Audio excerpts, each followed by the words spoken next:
Hello everybody, how you doing today? My name is Zach TG, and today we'll be continuing Virtue's Last Reward. In the last episode, do you really want me to talk about the last episode a bit?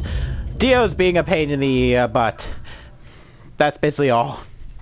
I really hate Dio. No, that's not really all. Yeah, Dio did the unmistakable thing. It did the absolute cringe-worthy thing of blackmailing an innocent child just so he can escape. That is really messed up. And now, at this point, we are going to do one of the hardest escape rooms in the game. The director's office. I think that might be because of one optional puzzle. So let's continue. Yeah, resume from the save. And here's the director's office. And of course, we have nothing to do with this computer yet. That is strictly path 1. Well, what do we have here? Haven't seen a computer this old in a while. There's something on the screen. Okay, how am I gonna do Quark's voice? How the heck am I gonna do Quark's voice?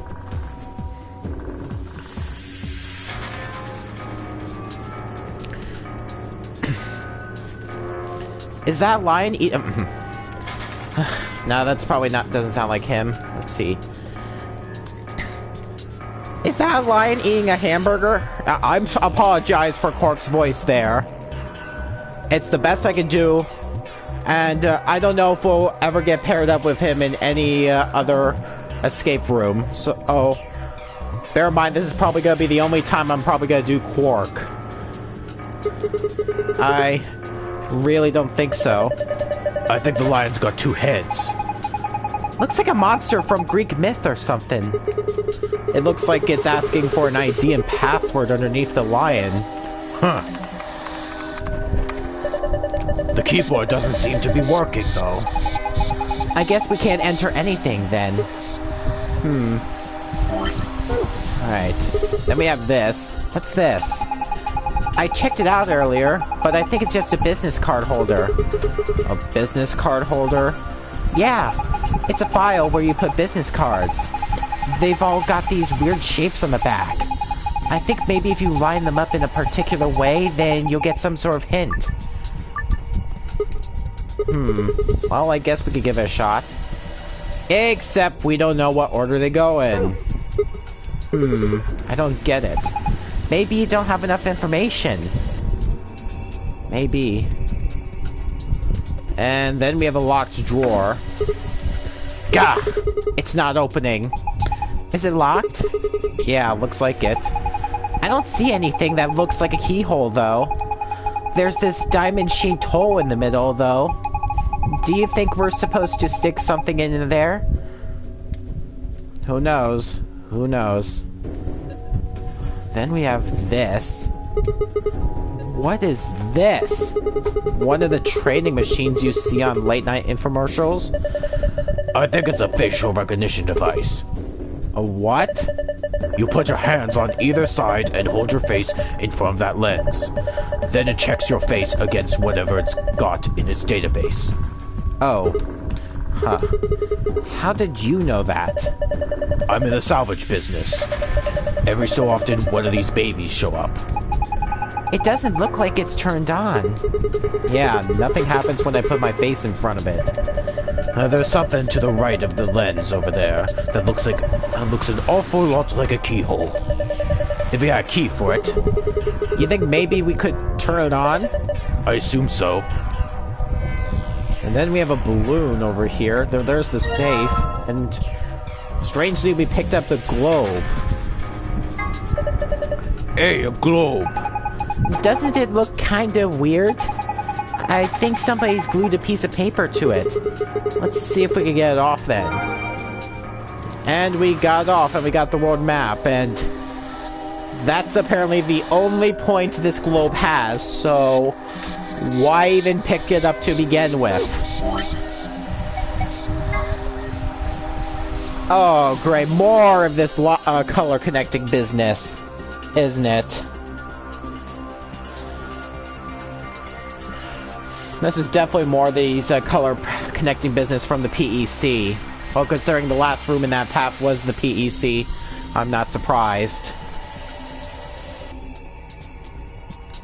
So it looks like we have white connect to a light blue. Green looks like it's connected to pink. And yellow looks like it's connected to purple. Orange and dark blue don't seem to connect to one another.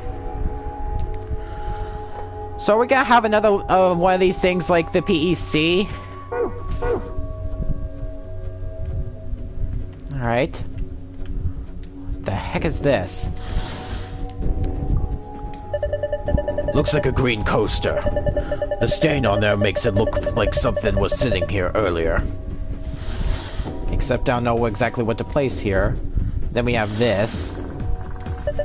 Haha! Now this is brandy. Ferre Perrin's 200-year-old reserve. You can tell that just by looking at it. I can smell it. That's some nose you got there. Here, just let me have a taste. I don't think so. How can you be so cruel? And we have some of the expensive brandy. I'm just really concerned of pretty much the red paint on it. Then we have this. There's a screen built into the credenza. And there's something on it. Starting up. Please wait. What is it starting? Beats me. Well, my money says that just means it won't do squat if you mess with it right now. How about you go have a look at something else? Alright, fine. Fine. Well, we got a suit of armor. Missing a head. And we also got a tablet. That's missing a battery. Huh. This is cheap brandy. Alcohol this bad shouldn't even exist. So I think it's best if I dispose of it safely with my... I'll be taking that! And we get the cheap brandy. I wonder if the red paint goes here, so if I swap the brandy... I tried putting the good brandy on the coaster, but... I think it's right. A bottle of expensive brandy has some red paint on it. I think the red paint on this bottle has something to do with the red section of the wall. Maybe it's part of a letter? I can't tell from here. Maybe if we look at it from another angle. Yeah, I'm starting to see something here. So we got library analysis. Philosophy books. Maybe if I place all of them on there.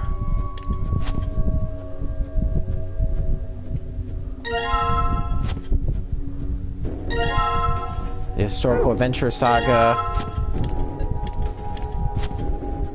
Does it really matter? I think it still looks like an H to me. I want to investigate the door. I can't even investigate the cabinet. Then we have this. Man, this safe is really big. There's gotta be like $100 billion in there. You're such a kid. Maybe they're just hiding something they really don't want people to see. Like some videos. I'm not sure I like the way you said that. Let's just open it up and find out. I don't think... See? Is it locked? Yeah. There's a circular input panel on top of the handle. It looks like the one on the pressure exchange chamber's door. So if we just do the same thing we did then... Alright, let's do it. And yeah, this is quite literally pretty much the exact same puzzle as in the PEC door. The exact same puzzle. Really could come up with some original ideas here. Okay, well, first off, I gotta connect a white to light blue. Well, this is probably the shortest path I can think of. So let's see. Now I have to connect green to pink and yellow to purple.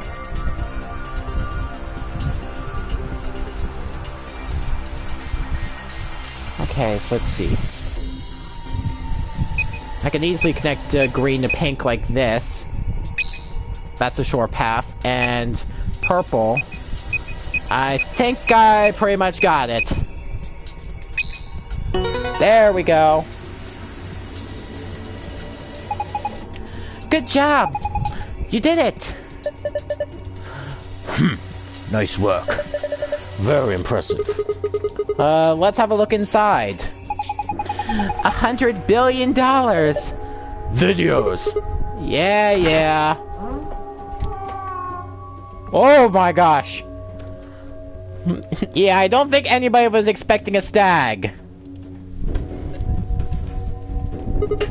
Sorry, guys. Looks like all we've got is a binder and a deer. So, a bind deer? What the hell is this? Is Zero just making fun of us? The deer's looking at me, Grandpa. Buck up, it's just a fake. And so we have a mounted deer with more of the letters on, more of the red paint on it that just kind of look like letters of E. It's got these pins on the back, so maybe I'm supposed to attach to something. Anyway, here's the binder. Alright, so there's a binder in the safe. It's got 2 pieces of paper in it. And we found the page 1 of the business card instructions and page 2. I'll just look at the business card instructions later. Right now I got a mounted deer on the wall. There's red paint on the wall. It looks like there's an outlet right next to it. Why would somebody put an outlet this high up? Well, it's probably not an electrical outlet. What is it then? I think you're supposed to insert something into it. Like what? Maybe the deer? Yes, that's it. Remember how there are 2 pegs on the back of the mount? I'll bet they fit perfectly. Give it a try. Well, looks like you were right. And yeah, so we got H and E. This one looks like L. But what the heck? Is there more something than H-E-L? All we have left is the business cards. So let's see. Well, this first page is just pretty much self-explanatory. Bob, Chris, John, Tony, Ian, and Michael. So let's just start with that. I have access to the files, so...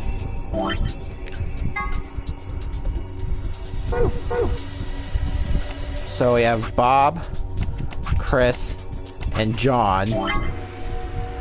Tony, Ian, and Michael.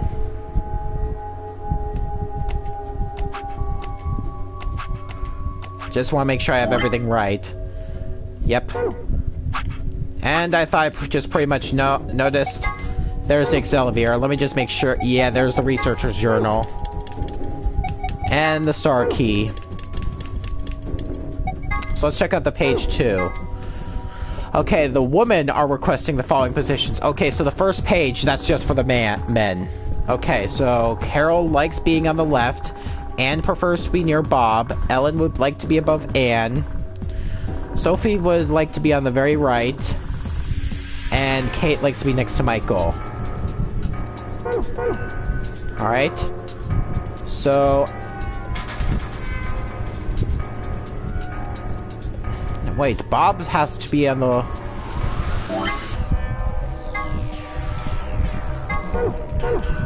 I'm sorry, I got Ian and Michael's wrong. Completely wrong. So let's see. Carol likes being on the left. Anne likes to be near Bob. Ellen likes to be above Anne. Sophie likes to be on the very right. Kate likes to be next to Michael.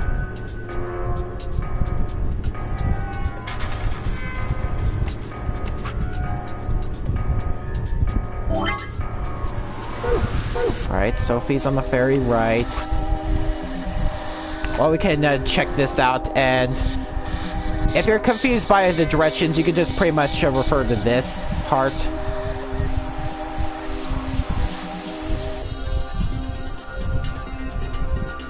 So let's see. Yeah, Lolo looks like it's off. So let's see. Yeah, I think Sophie goes here. Yeah, now it's starting to look right. Alright, Carol and Kate. Then... Kate and Lola. Oh, really? That's right. I think this is right. Then let's look at the other side. Maybe the shapes look like something now. Alright, let's have a look at the back. So we have book 334. It says book 334. What does it mean? Well, a book is a bunch of pieces of paper that are bound together with... I know what a book is. So I think I just got this by chance. Wait! I don't think you need to move the books around anymore. Remember, the back of the business card said book 334. So if that meant to arrange the books in the order 334... Oh. Yeah, I guess I already did that. Yeah, but now what? I guess I could just pretty much put the cheap brandy here. That's the only place I have left to put it. Look! The laser beam's bending all around inside the bottle. Yeah, it made a parallelogram. Alright. A large wooden credenza. Alright. It says it's still starting up. I probably can't do anything with it right now. Oh, now what? Desk with a drawer in it. There's an old-fashioned looking computer on it along with a binder. Huh, there's really nothing else I can do. Oh, wait a minute. I just failed to inspect the knights thoroughly, so we have a short spear and a slingshot. Well, this diamond-looking edge of the short spear kind of looks familiar. Maybe it goes along with the drawer. Well, this game was made after Ace Attorney Investigations 1, so I think the same thing happens here. Ha! It opened! And we have... There's something in here. Is it a key? And we have a small key. Alright. So let's start it up. Whoa, the light in the top turned on. Looks like you managed to turn it on. Alright. Now can we see if our faces match? Alright, it's on. Now what? Well, why don't we give it a face to look at? One of ours? Yeah. Damn. None of our faces work. Face not recognized. Gender mismatch. What does it mean by gender mismatch? Maybe it's saying that it needs a girl? But there's only 3 of us, and none of us are women. Well, maybe if we dress Quark up like a girl? No! No way! Why don't you dress up then? No. Just thinking about that is making me want to puke. Besides, do you see a wig or makeup or anything around here? How would any of us dress up like a woman anyway? Dude, you totally want to do it. No, I don't. Hey, wait a minute. Maybe... What is it? Did you have an idea? Well, it can't hurt to try. Yeah, definitely worth a shot. How long has he had that in his pocket? It looks like a piece of paper. No, it's a picture. Was it that same picture he was staring at earlier? Oh yeah, I remember him looking at that in the infirmary. I guess it's worth a shot.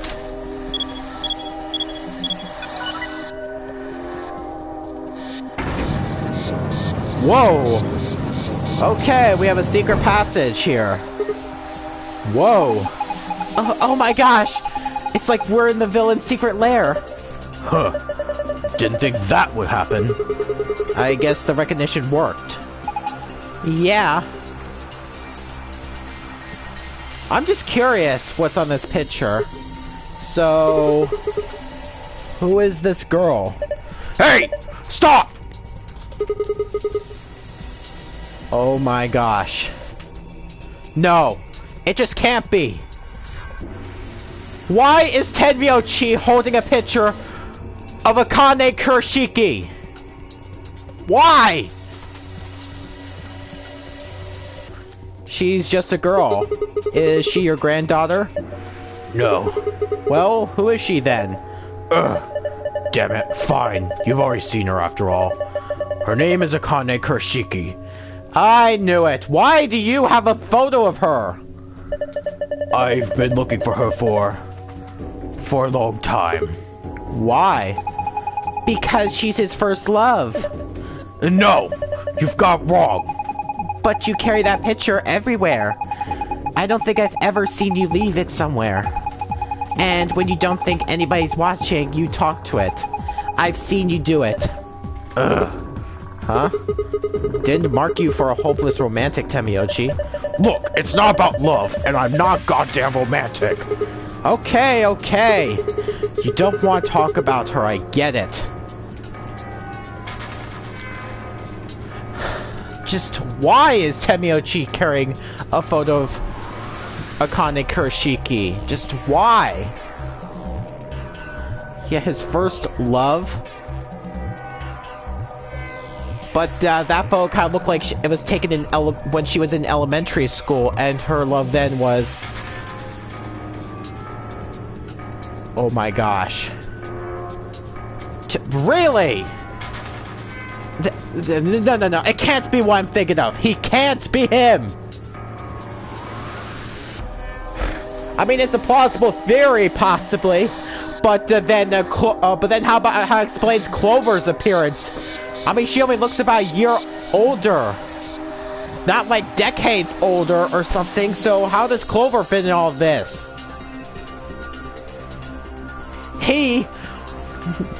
Akane's love would not have time to just grow up like that. Honestly, if what I'm thinking is there.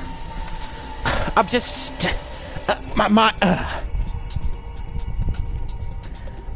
I just can't think of a good theory right now. Let's just focus on trying to solve the puzzles, alright? Alright, so we have... Look! Oh, hey, there's the helmet for the suit of armor. Alright. A suit of armor. Well, it's not really a full suit of armor, is it? I mean, it's missing the helmet. So, what would we call it? I'm not sure. Okay, well, I'm just gonna go ahead and call it a suit of armor, okay? Suit yourself. Anyway, it's got some red paint on the neck and shoulder area. Are you sure it's paint? It could be blood. Hey! Don't say stuff like that! Being in a room with a headless suit of armor is creepy enough.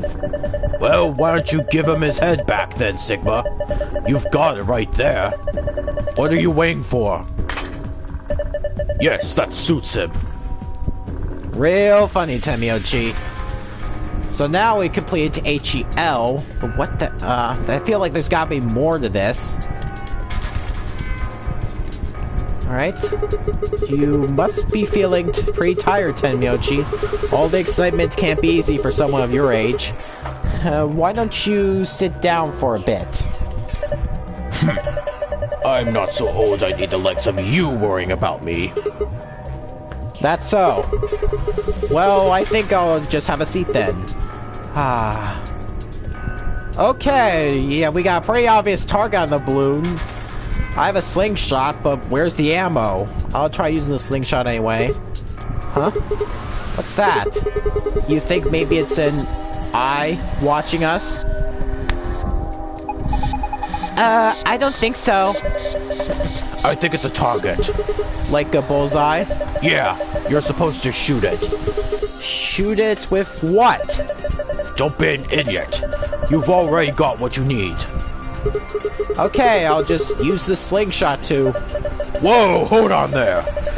Do you actually have something to fire? Oh. No, I guess I don't. What are you going to shoot it with, then? With... mind bullets? It's called telekinetics. I'm just trying to figure out how to pronounce that word. It's called telekinetics, Sigma. Anyway, I figured that'd slip your mind like everything else. Here, I grabbed this off the floor earlier. Take it. Oh, this is the key we use to start the facial recognition device. Thanks, man. I guess I don't have to use my special psychic powers after all. Here goes. Aiming. 3, 2, 1. Fire! Whoa, nice aim. You got it right in the center. Okay, so now we have a clear view of the letters H-E-L, in case we didn't already use it before. So now we have this lever here. There's a lever next to the chair. Why don't you pull it? What's going to happen? Come on, is it really that hard to figure out? You think it's going to go back into the wall? Pull the damn thing and find out. Alright, let's give it a try. Here I go!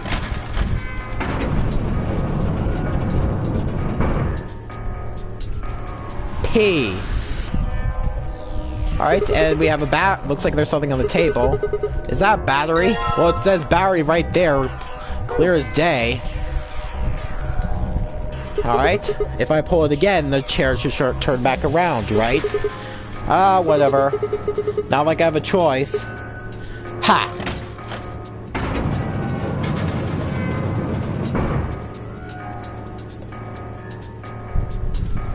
Alright, so now let's combine the two. And let's examine the tablet. Looks like you got the tablet turned on. Look! Something showed up on the screen! And we have a 4-digit password. Gee, I wonder what it could be. Let's try putting in help, because that's what the letters seem to spell out. And there we go. You did it! Good work, Sigma. Take a look at the screen. Huh? What's this? Looks like the password for the safe. Awesome! Now we can open it! Yeah, but where's the file password? I explored pretty much everything in this room, and I've not heard mention the file password. What? Wait a minute. Is something glowing over there? Yeah, something is glowing over there. Huh? It changed. That looks like a puzzle. It is. It's a silhouette puzzle called a tanagram. Move or rotate the triangles and squares to get the shape you need. Selecting the rotate move button will allow you to switch between move and rotate mode. I have no idea what that is. Let's give it a shot. And say hello to was quite possibly the worst puzzle in the game. The tanagram puzzle. Oh my goodness. Where do I even begin with this? It's bad enough that you have to move these shapes to form a specific shape, in this case the parallelogram we saw earlier, but it has to be very specific.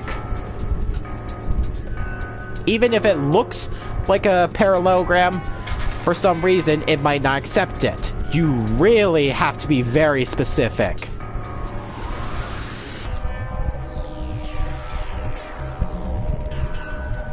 Yeah, not many people like this puzzle, and I kind of see why. Alright. This puzzle's too hard. I can feel my brain turn to mush. You can do it, but I'm just trying to figure out the controls. Oh, move the left stick. Duh. Oh boy, really? That's how you do it.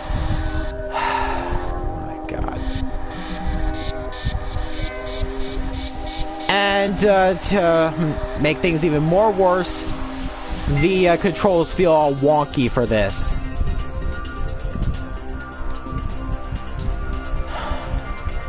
Okay, so I have a feeling this has got to be one of the probably the left end.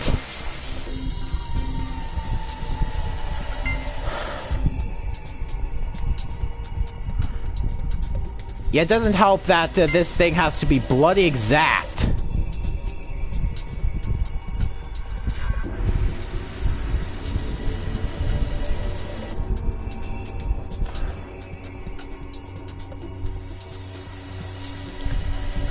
Alright, then I think I have a little triangle I can use.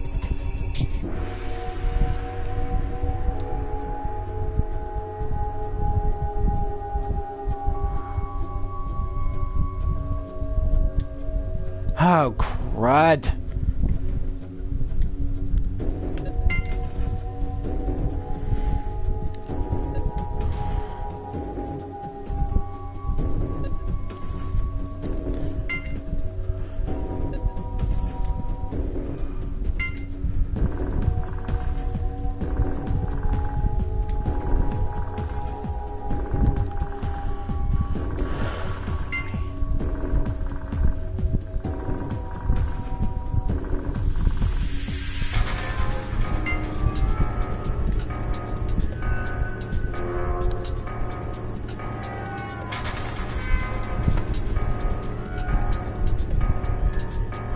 I'm just wondering if these actually connect or something. If these are supposed to connect. No.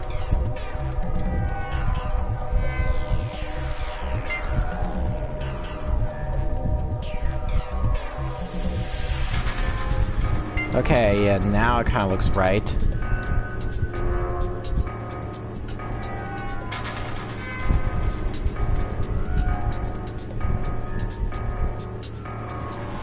Yeah, but then I just pretty much got this.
Alright, I wonder if this is correct. Really? That counts! Okay. Apparently the PS4 version is way more lenient than I thought. Okay. Well, the good thing is I got that puzzle done, finally. Oh yeah, who's the man? That was amazing! How'd you do it? That puzzle was really hard. Well done, Sigma. That was pretty impressive. So, what do we get? Look! There's something on the screen! IILP. What does that mean? So, I think that's a code for the tablet. IILP. I meant to push P!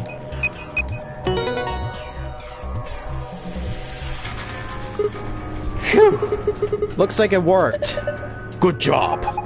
That was awesome! The screen changed. Hey! It looks different than before.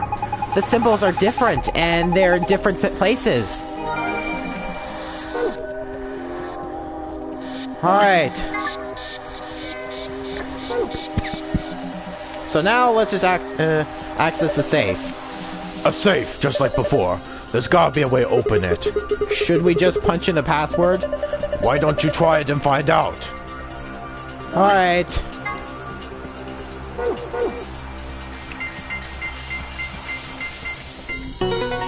First, the file password. Good job. It opened. Good work. And we found a gold file.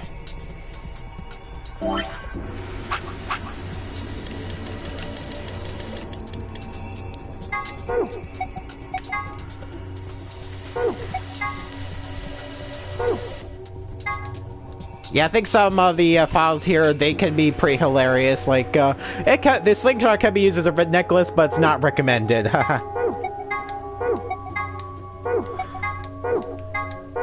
And then we have Tamiochi's picture.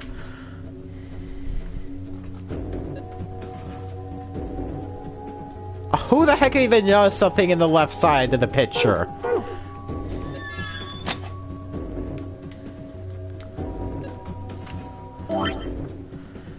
Alright.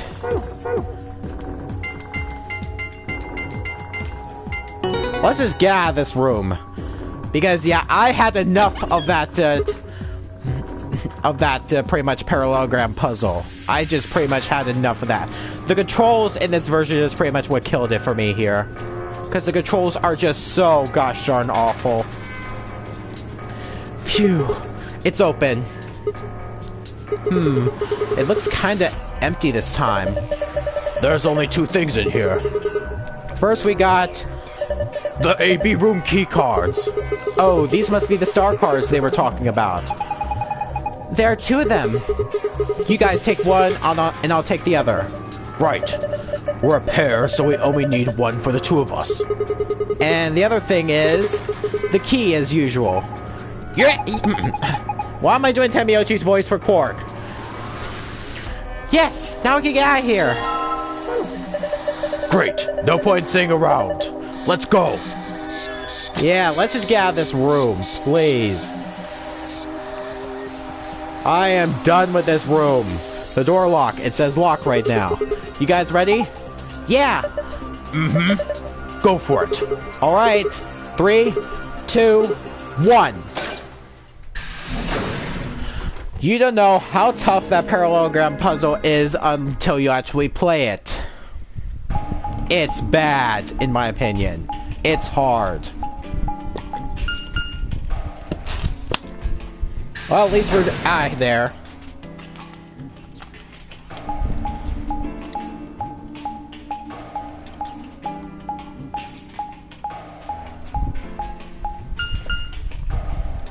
No! Damn it! What's wrong? I left something in the director's office. What was it? The picture. Of Akane? How could I forget it? Oh yeah, we must have sat down after using the face recognition thing. Yeah. I'm going back. You 2 go on ahead to the warehouse. I want to come with you. Me too. Nah, that's fine. Why don't you head back to the warehouse, Sigma? The others are probably already waiting. Alright. I'll see you 2 later then. Right. Bye, Mr. Sigma. I watched them jog off toward the blue door. And how are you doing today in the chat? How are you enjoying the stream thus far? And then they were gone. Guess I should be getting back then.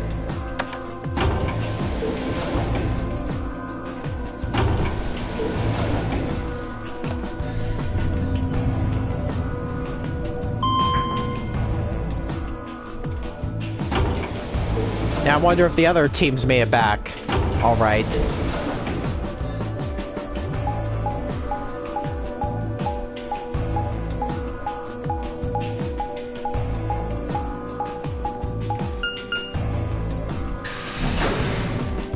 Back to the Floor A warehouse.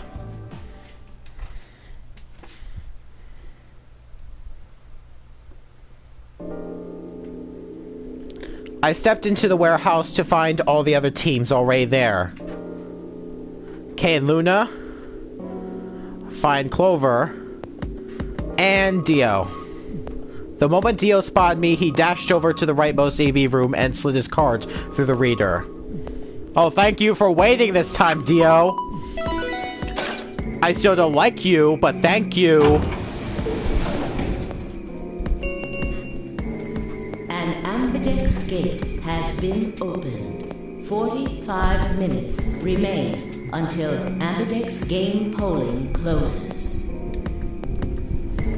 As he turned to look at me, I swore I saw a flash of a smug grin. There. Happy? This time I waited for you to get back before I opened it. You see? I can be considerate. But Temiochi and Cork aren't here. Yeah, where are they? I guess they forgot something back in the room we found. They ran back to grab it real quick. And they'll be here in a few minutes. No big deal. Yeah, they got 45 minutes. That's plenty of time. While we waited, we exchanged information about the rooms we investigated. Unfortunately, none of it seemed very useful. None of us had found anything. And we were no closer to unraveling any of the increasing number of mysteries we were faced with. With that discussion exhausted, we sat down to wait. Before long, 20 minutes had passed since Dio opened the door and Temiochi and Cork were nowhere in sight. Okay, 20 minutes just to grab a photo is a bit too long in my opinion. Something's gotta be up. Don't you think they're taking a little long? Yes, I'm getting worried. What if something happened to them? I'll go have a look. Then I shall accompany you. Nah, I'll be fine by myself. It's not that far away. Just don't look into the abyss too long, or you might become a monster. That's... I don't think... Okay. Look, I'm just going to the director's office. I'll be right back. No big deal. Right. See you guys later. I gave a quick goodbye wave and stepped out of the warehouse.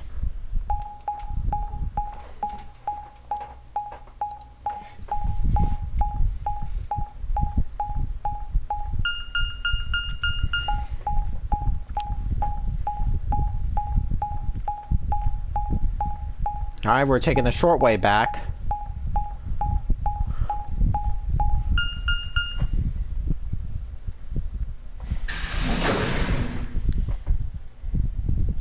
Temiochi, Cork, you're here?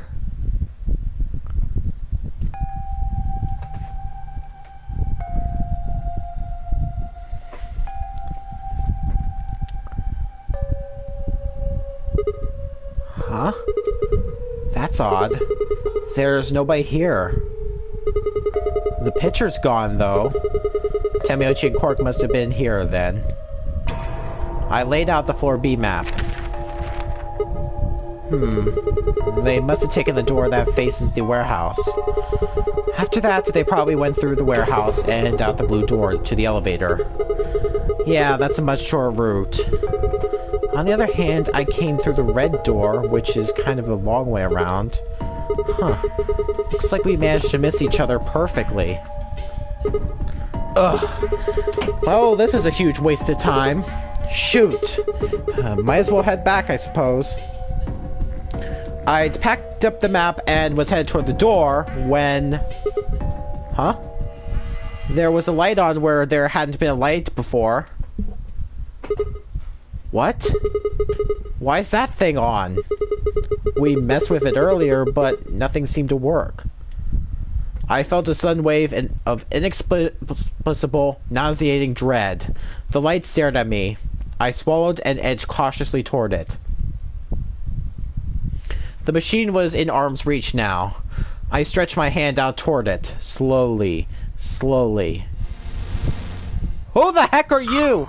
You finally made it. No, you're... I am Zero. Yeah, that's Zero? Then he wasn't one of us, then! I was the one who brought you here. You undoubtedly have as many questions for me as there are stars in the sky. As you can see, however, this is only a recording. I will therefore be unable to directly answer any questions. Ask if you wish, but I cannot respond. Ugh. I considered taking a swing at him, but decided that was spectacularly futile and kept my balled fist at my side. Now, where to begin? There are many things I wish to tell you, but unfortunately, our time is limited. As such, the information I can provide is also limited. I have chosen two things of great importance to tell you. First, I will tell you about termites. Termites? In retrospect, I suppose that's a rather odd thing to say. I imagine you look rather bewildered right now. Yeah, pretty much. Perfectly understandable. The person who kidnapped you and threatened you with death is lecturing you about insects. I suspect it hardly seems fair. Nonetheless, this is very important. In a way, it will determine your fate. So I ask that you listen carefully. Have you ever seen a termite mound? They are splendid structures. Some might even call them works of art. Termites are natural architects, and their mounds are both structurally sound and make excellent use of space. So, are they following some sort of plan as they build? Are there termite blueprints detailing which room goes where? No, of course not.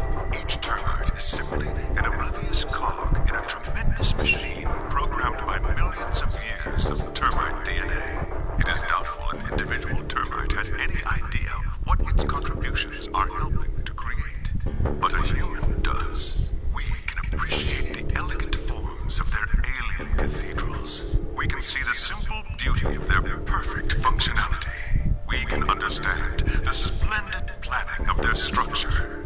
In other words, only an intelligence of a higher order can understand the beauty of what the termite builds. Now, consider humans. Why are we alive? Why do we love and give birth? Why do we create? From where do our cultures spring? There are many theories, but no one knows the truth. We are oblivious cogs in a tremendous machine programmed by millions of years of human DNA. No doubt you see now what this analogy is supposed to illustrate. Yes, I mean to say humans are not different from termites. We trudge through our lives with no greater understanding of our ultimate goal. You might say we don't understand what we're building. Only an intelligence of a higher order than ours can understand what we're doing. Imagine how we might look to such an intelligence. We may be building some structure so perfect and elegant, we can't even perceive it. Whatever it is, we've likely been building it on a dimension just above the ones we know since time immemorial. If we are like the termites, then what we've created is almost certainly something of tremendous beauty. And you are about to catch a glimpse of it. Or have you already? Well, that's enough on that subject, I think. Yeah, I think I've had enough of termites for a while. Consider what I've said.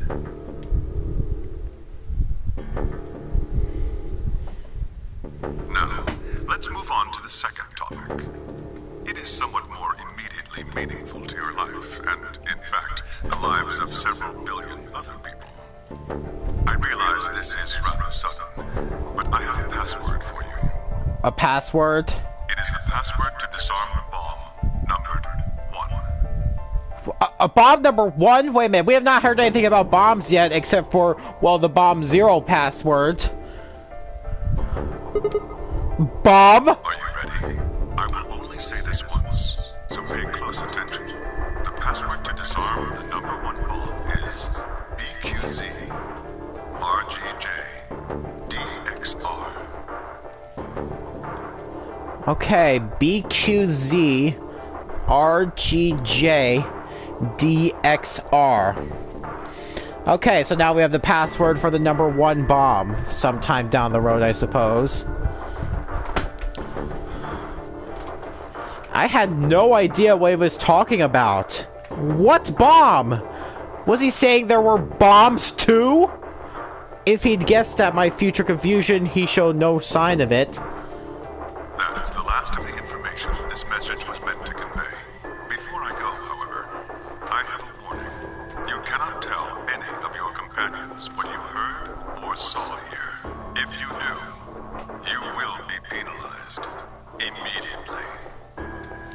And I'm pretty sure Zero Jr. is enforcing that message. I hope we will meet again someday. We would have much to discuss. Wait! God damn it, you can't just spout all that crap and disappear! I found myself yelling at empty air. The hologram had disappeared. Ugh! What kind of an idiot does he take me for? Termites? Other dimensions?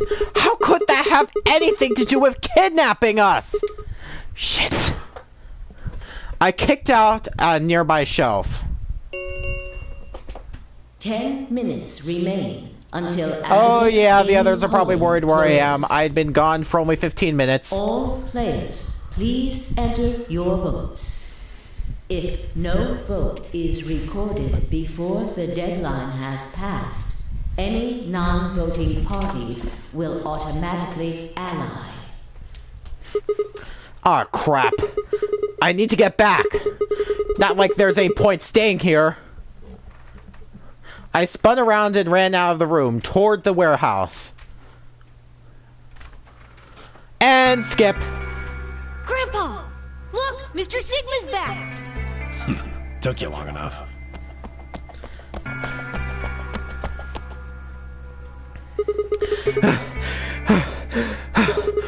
Where are the others? In the AB rooms. They went in already? Yep. Why didn't you too? Have you been waiting for me? Yeah! Grandpa said there was something he had to tell you before we voted, no matter what. Oh? Nothing that significant. Just wanted to tell you we're going to choose ally this round. That's it. And you had to tell me that no matter what? Seems kind of pointless. I mean, words are cheap. You can promise whatever you want. True, but we've got something to back it up. Just hear me out. Okay, go ahead. Quark and I both have 8 BP. We're already on the home stretch. So what do we need to get to the magic number? Well, we need you to choose ally. If you do that, it doesn't really matter to us what we pick. You to get to 9 whether you got 2 or 3 points. Exactly. That being the case, we don't have any reason to betray you. And if we both choose ally, we both gain points. True, but you must have considered that I'll choose betray. That would mean you'd choose betray to protect yourselves. But that's why we're telling you we won't choose betray. Mm-hmm. Can I trust you? Of course. Alright, tell me one thing. Let's say we do this and both ally. Everybody gets 2 points. That means you and Quark will have enough to leave, which is great for you, but I'll be stuck with a measly 5.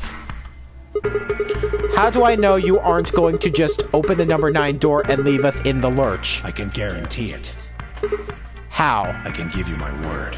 I will not open the number 9 door, even if I have enough points to do so. I swear it. We aren't going to abandon everybody else just so we can escape. I swear too. I promise. Man, so all of you got is a promise, huh? I make a promise. I keep it. Trust me. Please! You've got to trust us! Alright, fine. I'll trust you. 2 minutes remain until Ambidex game polling closes. We're counting on you, Sigma. You've got to choose ally. You promised. With that, they turned and ran into the AB room second from the right.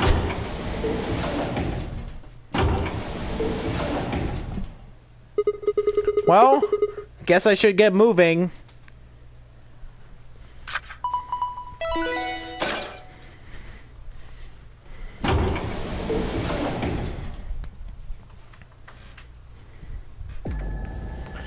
Alright, time for the voting.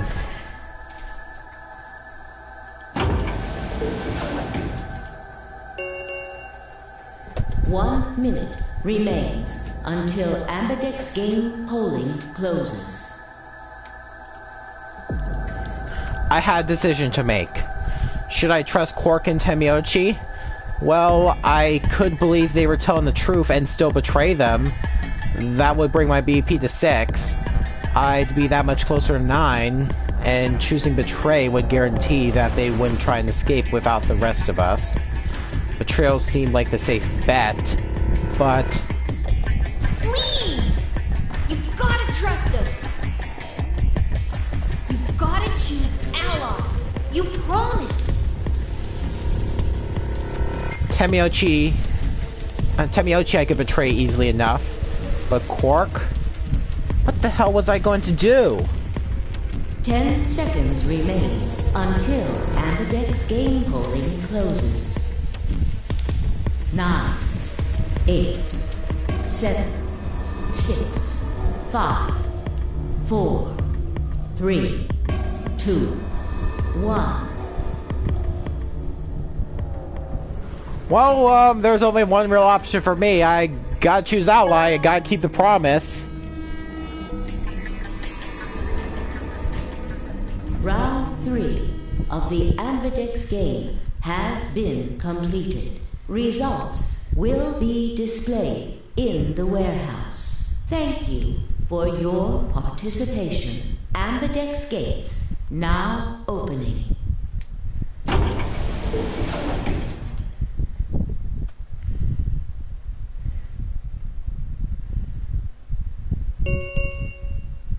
Results from round 3 of the Ambidex game will now be displayed. Please direct your attention to the results screen. Here we go.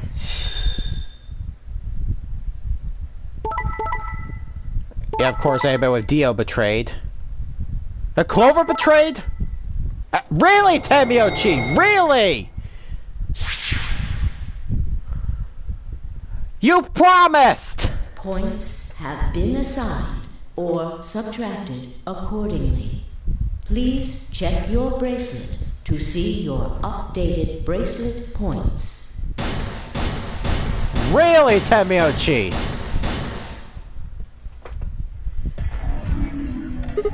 Hey! What the hell, guys? Why'd you betray me? Quark had nothing to do with this. I made the vote. Grandpa. Alright, fine! Why'd you break your promise, Temiochi? I only promised you one thing. We wouldn't open the number 9 door, even if we got 9 points. What? So, you're not going to leave? Not what I said. Of course we're going to leave. What? Look, see Clover over there? What? Don't tell me. Oh my frickin' gosh! Really? Really?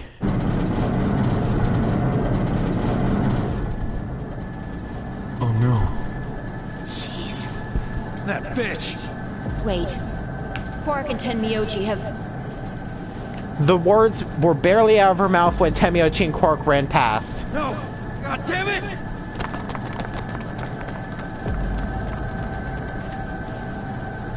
Clover, are you really going to leave?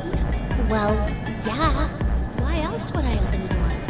But why? I'm going to go call the others, so we can capture Zero Senior. Tenmyoji, are you and Quark going too? Yeah. Sorry about that. Sorry, everybody. So Sigma, happy? I kept my promise. Clover opened the door, not me. Like hell I'm happy! That's some shady shit, Tenmyochi! Say so. I have to get out of here, and that's that. He's gotta pay for what he's done. He?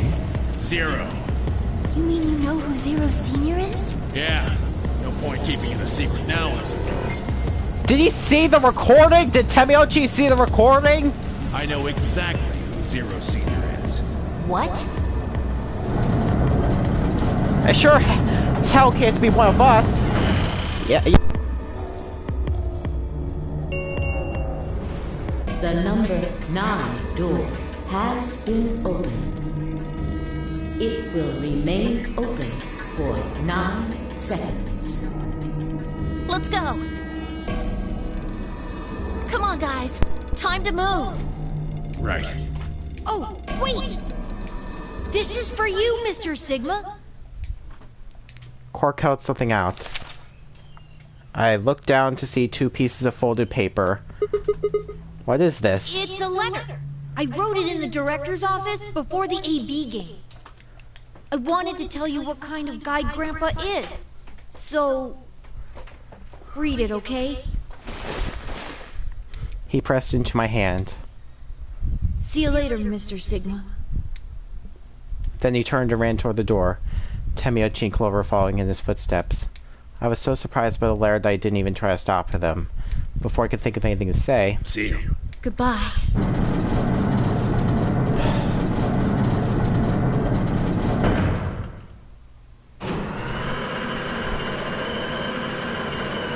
Oh boy. The number 9 door has closed. This ends the Nonary Game. Thank you for your participation. As the game is over, all doors other than the number 9 door have been unlocked. Escape is not possible. Please enjoy your stay.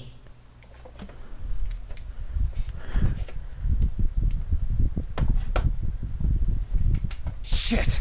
They're gone. All we can do now is hope they bring help back. Indeed. I agree. I looked down at Quark's letter and slowly unfolded it. His handwriting was still slightly uneven, but he filled both pages with writing. I began to read. It was a really stormy day when he found me. He said the rain was coming down so hard it almost hurt, but somehow he managed to hear a baby crying.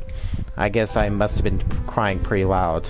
He took me home and did his best to raise me, but he'd never been married or had a kid before, so I think it was really hard for him. And in case you couldn't tell, yeah, this is Quark's backstory. He couldn't figure out how to mix the formula, so he was always carrying the directions around with him. Also, I guess I was a pretty picky eater, so if he didn't get the water to formula ratio just right, I wouldn't eat it. I guess I was kind of a pain, huh? But he didn't give up, and now here I am. When he found me, I was really, really small, and he was worried that I might not make it. That's why he named me Quark. A quark is a really, really small thing, and I was really, really small too.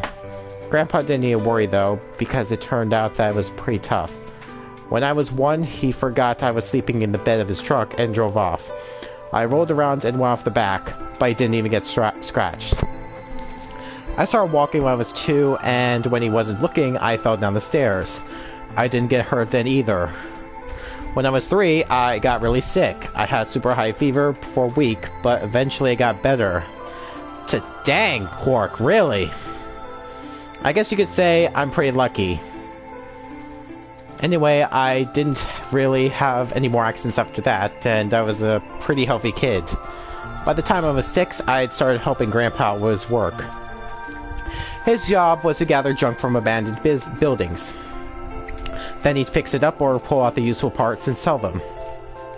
There were plenty of abandoned buildings, but finding good stuff in them was hard. You had to know which parts were useful, or you could end up wasting a bunch of time. Every time I'd find something, he'd explain to me what it was, how it was supposed to work, how to fix it, all sorts of things. Usually, though, I just wanted to finish up work so I could go to the theater. The theater came to our town once a week in a wagon. They'd show old news or movies. I went every single week, but Grandpa only went once in a while, and he'd only go weeks when they showed movies. Oh yeah, I didn't know that I'd been adopted until I was 7. One of the other kids on my block told me. I guess after Grandpa found me, he looked all over town to try and find somebody who'd take me. The kid from my block actually had a mom, and he'd ask her if she would take me too. I gotta admit, I was pretty shocked when I heard that. There weren't a lot of kids with parents around, so hearing that someone lived with his actual mom was pretty impressive. I was also kind of surprised that Grandpa had tried to get someone else to take me. Did he mean he didn't want me? The kid who told me about Grandpa trying to get rid of me was a real jerk. He was totally spoiled, and he'd brag to everybody about how he had a mom. He liked to come up to me when I was working and say stuff like, "Must be hard not having a mother." It never bothered me before, but after I found out that Grandpa had adopted me, I started to think that maybe he didn't really want me. If I could work on my own, then he could get rid of me. I was scared to know the truth, so I never asked him. Then one day, he took me to a bar in our neighborhood. During the day, of course. He went there sometimes to drink scotch, but I'd never gone before. When we got in, he just walked up to the counter with that grumpy look he has, and I thought, oh no, he's gonna make me work here. But I was wrong. I saw him pass something to the bartender, and then he picked me up and set me down on a stool next to the counter. The stool was pretty high, especially for a 7-year-old kid, and my legs just dangled off of it. It seemed really, really high to me, and I was pretty nervous. Eventually, the bartender came back over with a glass of scotch and another big glass full of something else. As I looked closer, I realized that the second glass was full of some sort of brown liquid with a scoop of ice cream in it. It took me a minute to realize what it was. A root beer float. I'd never seen one before. I was so surprised. Root beer was even more expensive than the nicest alcohol in the bar. Is it really that freaking expensive? To me and the other kids, it seemed more like an urban legend than a real drink. But there it was, right in front of me. I stared at the float. I still wasn't sure it was real at that point, and then turned to look at Grandpa. He looked back at me. I didn't know what to do, so I turned to the bartender. He'd already turned around and moved off, though, so I figured he must have put the glass down from me on purpose. It still didn't seem like it could be real, and I was just staring at it when Grandpa told me to hurry up and drink it before the ice cream melted. His gruff voice sounded like an angel's. Is this really mine? He nodded. Words can't describe how awesome it was. I'd never tasted anything like root beer before. The creamy sweetness of the ice cream made my entire head feel light. I felt like the luckiest boy in the whole world. That's not an exaggeration. I really thought that.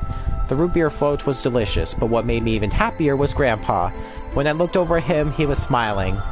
I know that's gonna be hard for you to imagine, but he really was. Right then, I didn't care whether he just found me and adopted me or not. He bought me a root beer float. That made me way luckier than some kid who had a mother but had never tasted root beer.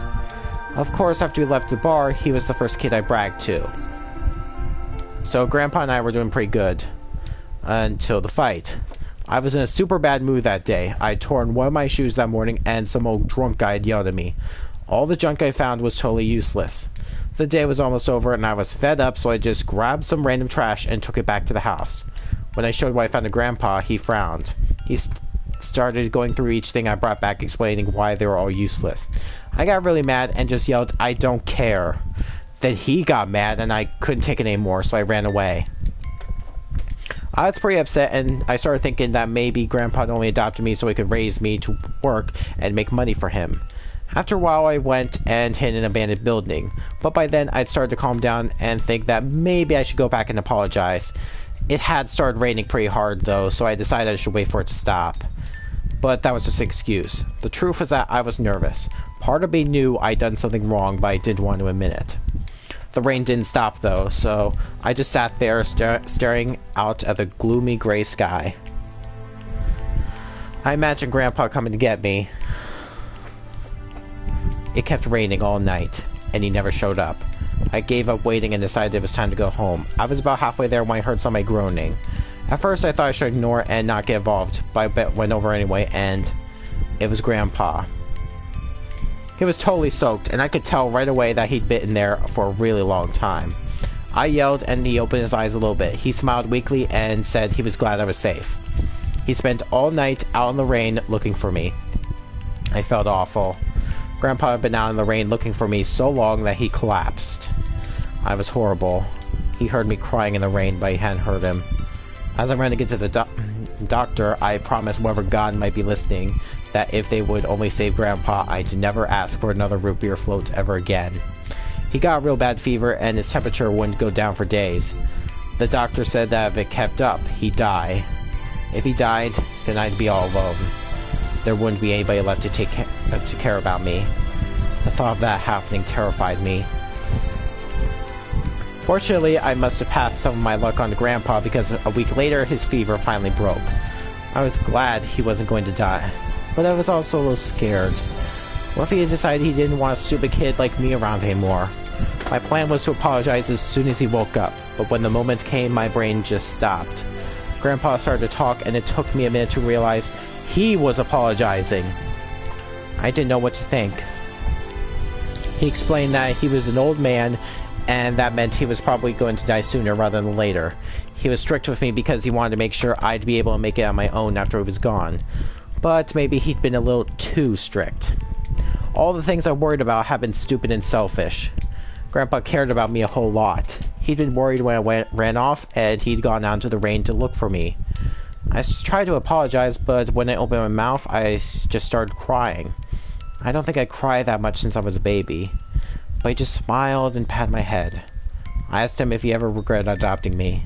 His eyes got wide, and he said, "Of course not." He told me that he was looking for a really important lady, and because of that, he had to give up on pretty much everything else in his life. But when he took me in and started raising me, he felt like he'd gotten some of what he lost back. That was when I decided I'd stay with him forever. Even if he said I couldn't.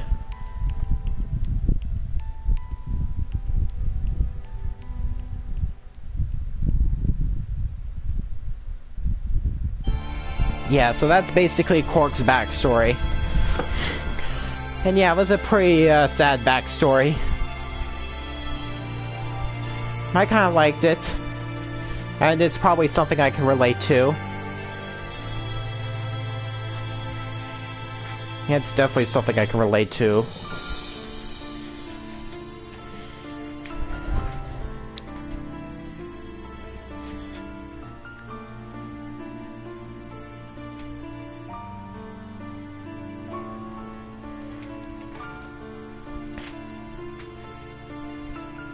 So, this is, even though this is Quark's backstory, pretty much, this is pretty much Temiochi's path. This is the Temiochi end. It just still kind of hurts that Temiochi pretty much betrayed us. Now, I mean, thinking about it, he could have said ally and he'd probably get out no problem. He just had to throw in that little betray.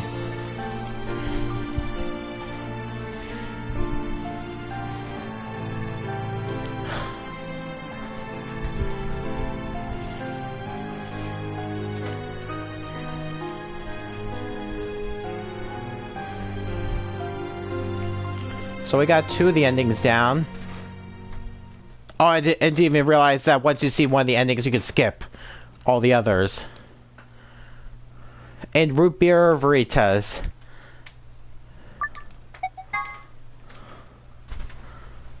Alright, so that's 2 endings down.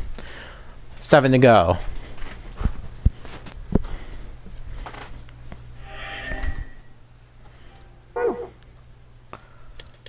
Yeah, before I check, yeah, I got all the archives here.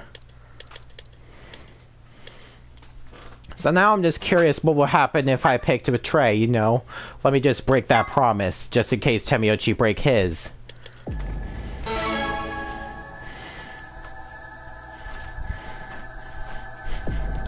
Which he's going to do.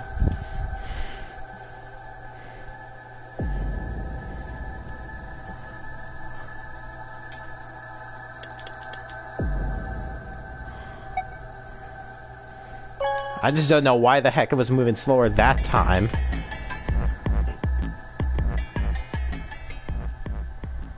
Alright. Results from round 3. Yeah. Skipping past that.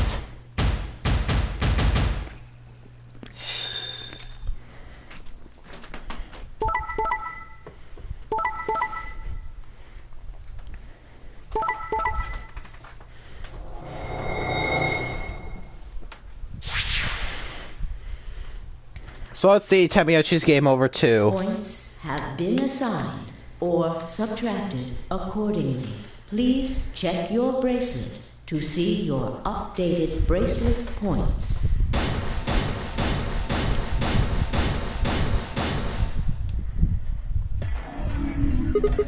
Hey. Hey, what's the deal? Quark had nothing to do with it.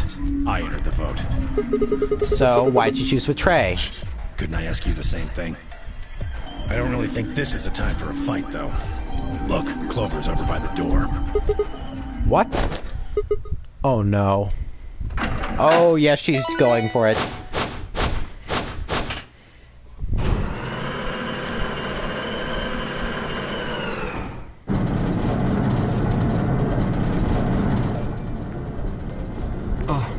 The number 9 door. Fuck, she opened it. Ugh! Why? Clover, wait!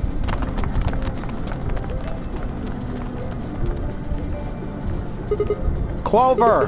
What the hell do you think you're doing? I'm going to call the others. What? I'll get justice for Alice. Justice? Wait, do you mean...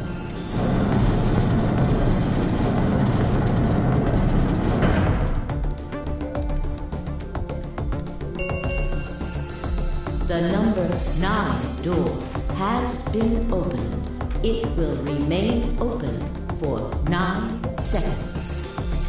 Time for me to go. No! Please, Clover, wait! Like hell, I'm just gonna let you walk out of here. Dio left at Clover, his fist raised. Clover easily avoided him and moved toward the door. Goodbye. I caught one last glimpse of her face as she slid through the door. It was a mask of ice. Going down.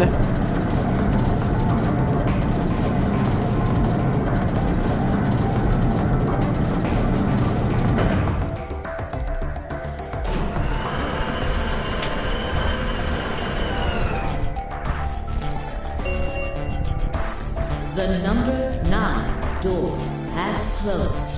This ends the Nonary Game. Thank you for your participation.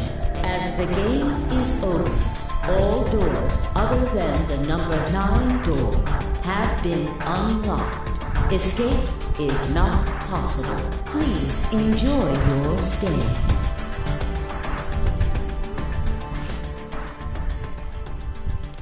So basically, this game over is about the same as Temiochi's End, just Temiochi and Clark never made it out. That's basically the only difference.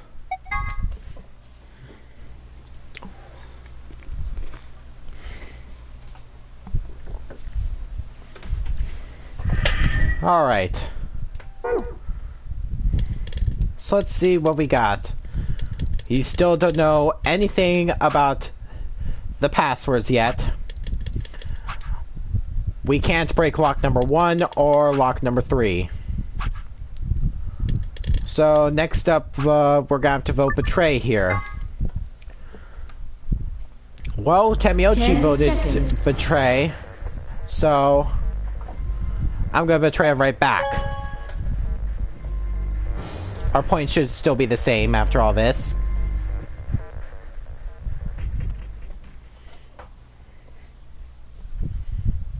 As Fi and I stepped out of the AB room, I could see the others running toward the projection, shoving and pushing to get closer. Temiochi was left behind, his footsteps a slow, heavy plod. What had happened to make him like that? Chose Betray, huh? That's messed up. What? You said I should. Hey, I didn't say that. I just asked you a question. What would happen to our BP if Tenmyoji chose to betray us? It was a leading question. Oh, I get it. I was wondering why you were so happy to let me choose after you lost in rock, paper, scissors. You were planning to use me as a scapegoat all along. Was I? God damn it. Yo, what's up? Siggy! No! Hey, what are you kids doing over there? We're about to announce the results. Anyway, we need to go have a look at the results first. Come on. Hey, wait! Shit. Good. Looks like you're all here. Finally. Let's get ready to rock! Amberdex Game! Round one! The results! If everybody would please direct their eyes to this monitor. Here we go.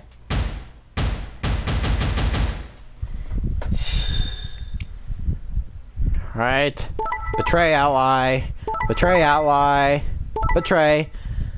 Betray. What? What? Wait a minute, wait a minute, wait a minute, wait a minute. He both did betray down the other path. Why did he suddenly choose ally this time? It really doesn't make any sense. Here are the results from your game. And I'm guessing Temiyoshi's gonna be pretty angry after all this. Now, let us check the numbers on our bracelets. Yeah, won't end well. I got betrayed? He chose ally. Why? He chose betray last time. Last time? What are you talking about? Oh, nothing. The truth was, I didn't know why I said that either.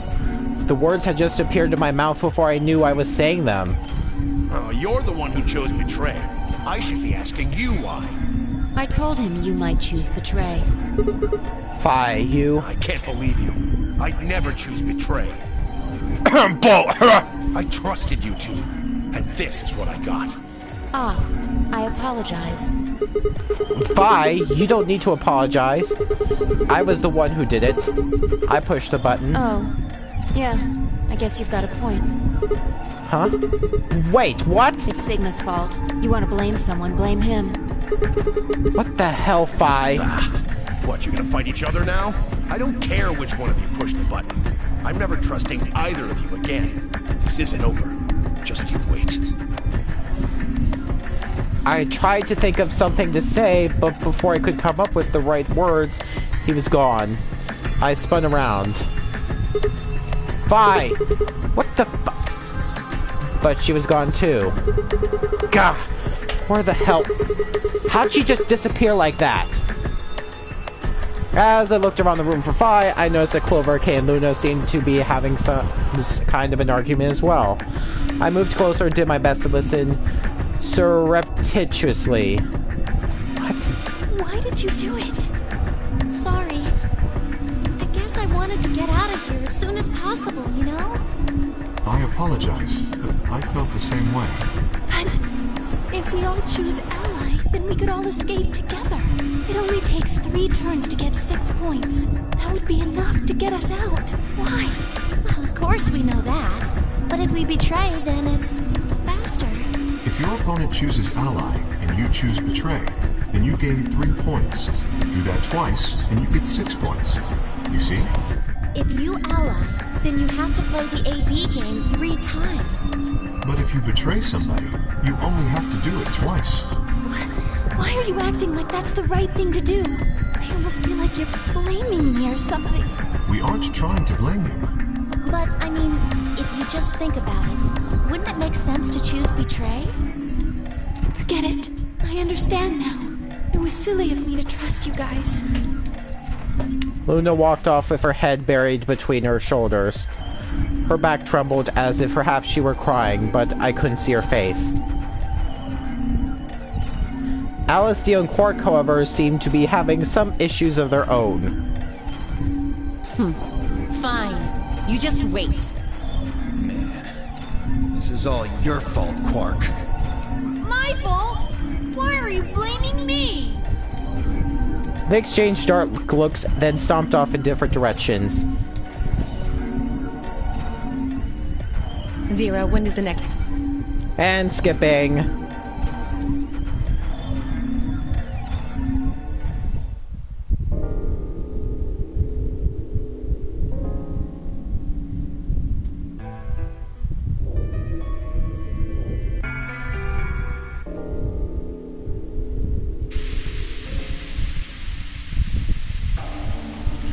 Lounge.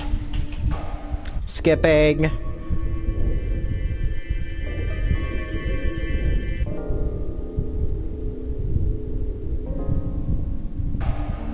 Infirmary, skipping. Sigma, what do you want? What do I want? What, do you think I'm here to play doctor? Only if you're secretly Clover. Tell you what, how about I'll be the doctor? You get on the exam table, and I'll cut you open with that scalpel over there. Man, are you still pissed? What the hell do you think? My BP's down to 1 thanks to you. Come on, I already told you I was sorry. Yes, and that makes it all better. You goddamn idiot. Well then, what the heck am I supposed to do? Piss off. Seems like I'm already doing that. You don't know the half of it. Just get out of my sight. Easy solution then. Just close your eyes. Leave before I make yours black. The last guy I fought went home in an ambulance. Shouldn't have picked a fight with a paramedic then. Shut up. Fine. I shoved my hands in my pockets and looked around the room.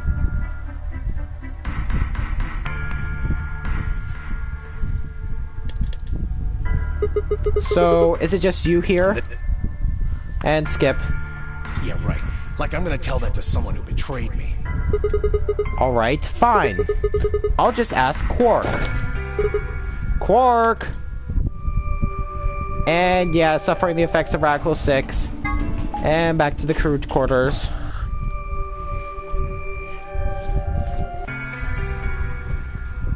Clover explaining the events of 999 a bit.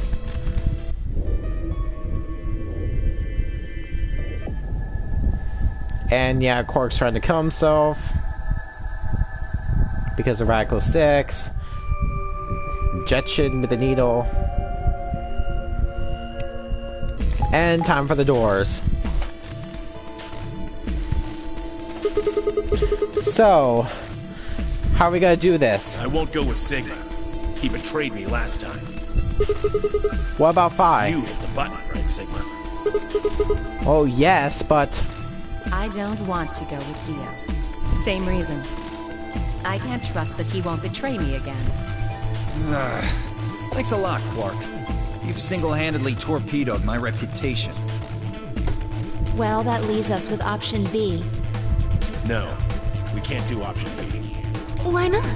Sorry, Luna, but I can't trust you, or Phi either. The way he is right now, someone's going to have to carry Quark. I just can't afford to give him to someone I don't trust.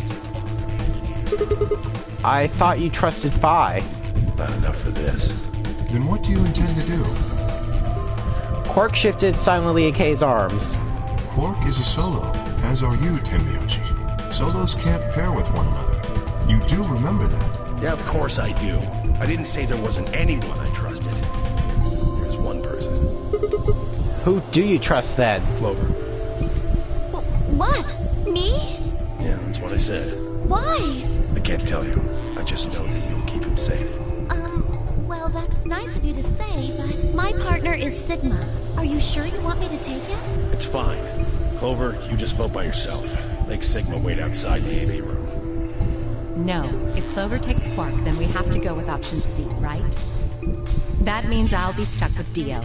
There's no way in hell I'm going to let that happen. Who do you want to pair up with, then? Isn't it obvious? Quark. Remember what the announcement said? Something about how the system will automatically vote ally for anyone who doesn't enter their own vote in time? Yeah, I don't think Tenmyoji will like your explanation, Alice. If Quark doesn't wake up by then. No. This is exactly why I can't trust any of you. 1 minute remains until chromatic doors close. We don't have time to argue this. Let's take a vote. Those opposed to C? Alice and Dio's hands went up. What? Why don't you want C, Dio? Well, if she's got that much of a hate-on for me, that hardly plays into my hands, does it? Fine, whatever. I assume anyone who didn't raise their hand is alright with option C, then? No one objected. I kept my mouth shut too. Just as Alice had said, there was an excellent chance that Quark would default to ally. If that happened, he'd make a great opponent. I chose ally, of course, but it would be good to not have to worry about him choosing betray. Alright. 6-2 in favor. Wait, what about me? Stay here if you don't like it. I imagine your partner might have something to say about that, though. Kay handed Quark to me gently, then crossed his arms and turned to face Alice. Her jaw clenched as she stared up at him, and I could see the gears turning inside her head. Fine. 10 seconds remain until chromatic doors close. Hurry, Clover! The door's closing! Right! Hey, take care of Quark. Don't worry about it. I got a good grip on Quark, nodded to Temiochi, and took off for the door. Our feet slapped against the metal floor as we ran. The empty voice of the announcer echoed in my ears. 2, 1, 0. Chromatic doors closing.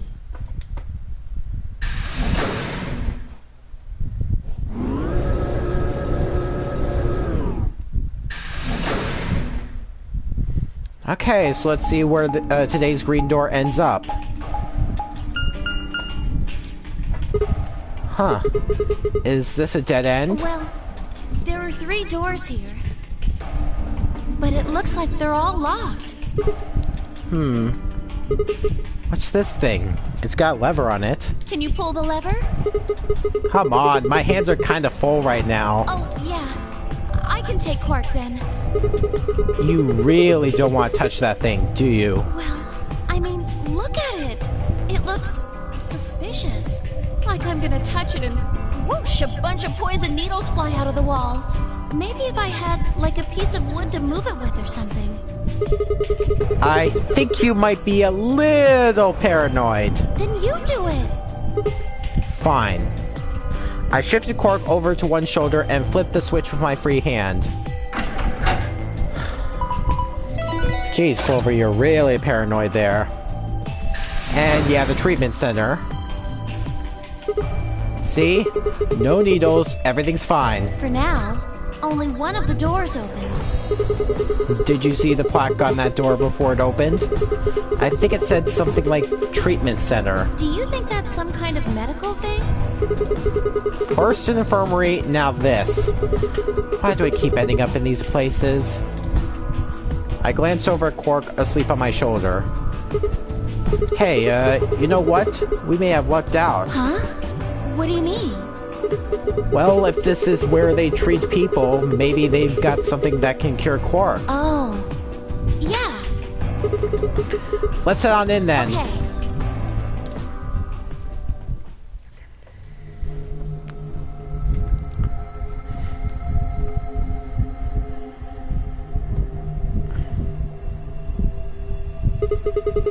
What are those? I'm not gonna start that meme. I really am not. It says on the side, treatment pod. So I guess it treats people? Maybe it can help Quark. Yeah. Damn. No good. It's locked. Let's take a look around. Maybe something in here will tell us how to unlock this door. Okay. Clover nodded and bounced off to examine the room. I laid Quark down just outside the door to the treatment center. Clover might have been overly paranoid about the lever, but there was no harm in being cautious. Hang on there, little guy. We'll get you fixed up soon. I ruffled his hair gently, then turned and headed back into the room. I had some investigating to do.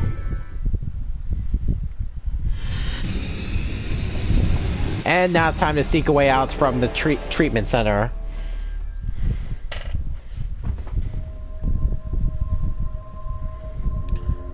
So, let's see. Shoot. Won't open. There's a control panel in the middle of it. Yeah, I think this is how you unlock it.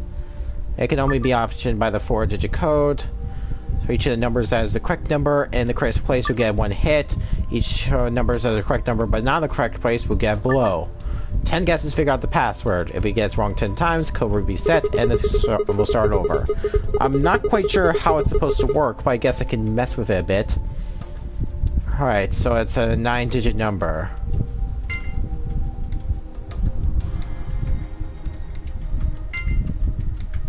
I guess we can only enter each number once. Alright. No hits, no blows, so... None of the numbers 1, 2, 3, 4 are in it. No. 5, 6, 7, 8. Alright, so 9's in it somewhere. And we got 2 hits, but 1 blow. Maybe 1, 6, 8, 9. Then we got 1 hit and 2 blow. Okay, 7's in there somewhere. Maybe 5, 7, 6, 9. Okay, 7, 8, and 9 are in there. And we got 2 hits and 1 blow. Let's see. 5, 6, 8, 9. Alright, 6, 7, 8, 9 then. Let's try this out. 1 hit and 2 blows. I gotta think. What happens if I try 7, 8, 6, 9?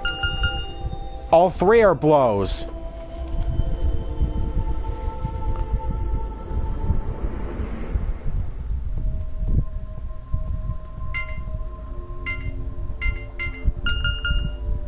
Alright, so it's 5, 7, 8, 9. Let's see what happens if I do 9, 7, 8, 5. Okay, nothing. I know 9's off somewhere. Let's see. 5, 7, 9, 8. Yes, there we go. I got lucky right at the end. Whew.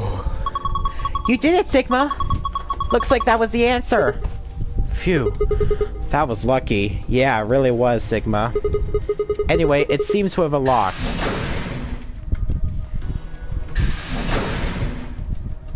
And so we're in here. Alright, so let's check out the treatment pods. Looks like there are 3 pods. From the left, there are pod 1, pod 2, and pod 3. There are numbers on them. You just can't really see them from here.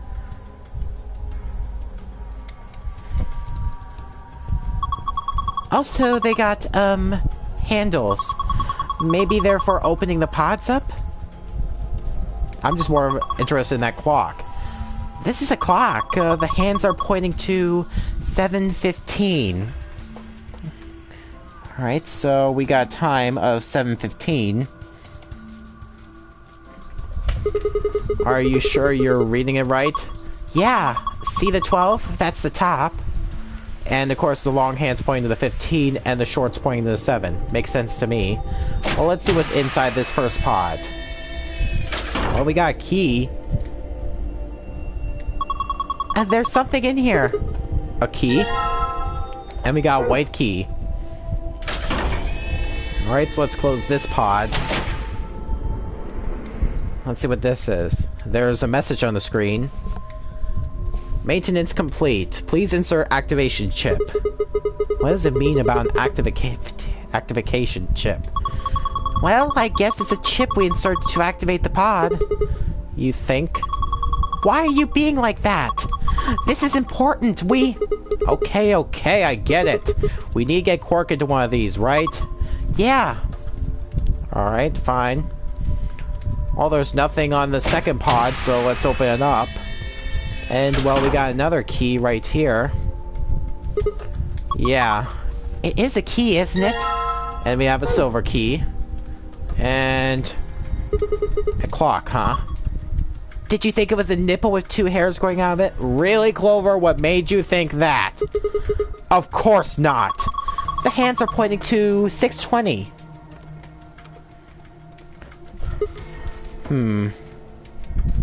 Alright, so we got 7:15 and 6:20 so far.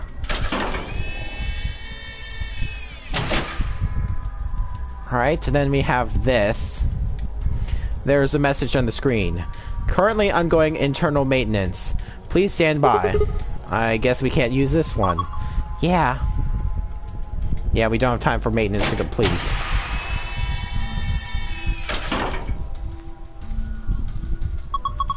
This looks like a digital clock. 11 hours and 1 minute. Yeah, that does not look right. And I don't think there's anything in this one. The screen says currently ongoing internal maintenance. Looks like we can't use this pod. Alright. Well, let's just leave then. Alright. And we have the safe and some binders and stuff. A binder. Looks like there's a piece of paper in it. It says how to open the pod room door. A bit too late for the door puzzle instructions now, does it? Yeah, a bit too late for that.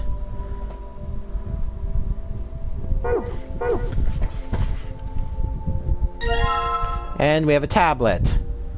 Working fine. A tablet! There's a message on it. 4 pieces for the first password, 1 piece for the second password. What the hell is that supposed to mean? If I touch it, the screen changes. And then we have a 4-digit password, which... I don't know what. Damn. I'm stumped. I know I need a 4-letter password, but that's about it. Wasn't there a message on the tablet before it got to the password screen?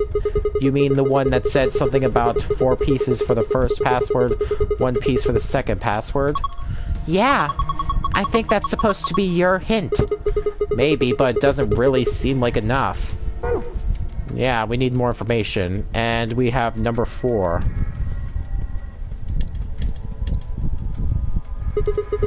A wall clock. Nothing strange here. What? Are you serious? Are we even looking at the same clock? Everything about it is abnormal. Really? Totally looks like a regular clock to me. Oh my gosh. Okay, why can't I pronounce today? Abnormality number 1. No hands.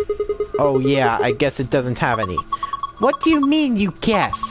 How could you miss that? Sorry. Anyway, abnormality number 2. There's some weird green glowy thing. Oh yeah, there is. What is that? I guess there's no way to know without taking it out. But there's a cover, right? You can't get to it. Yeah, and it won't open. Shoot. Well, duh.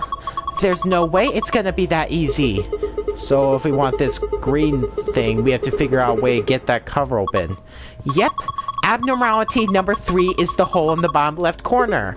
Huh? I wonder what it is. I think it's probably a keyhole. Oh ho! Then that means... Wait! We can think later. I've got 2 more points of abnormality. Number 4. Turn your attention to the other side of the clock. Specifically, the bottom right corner. What do you think these are? Well, there are 2 slots painted red green. Do you think they're for memory cards? They sure look like they are. And I saved the best for last. Abnormality number 5 is about number 4. Huh?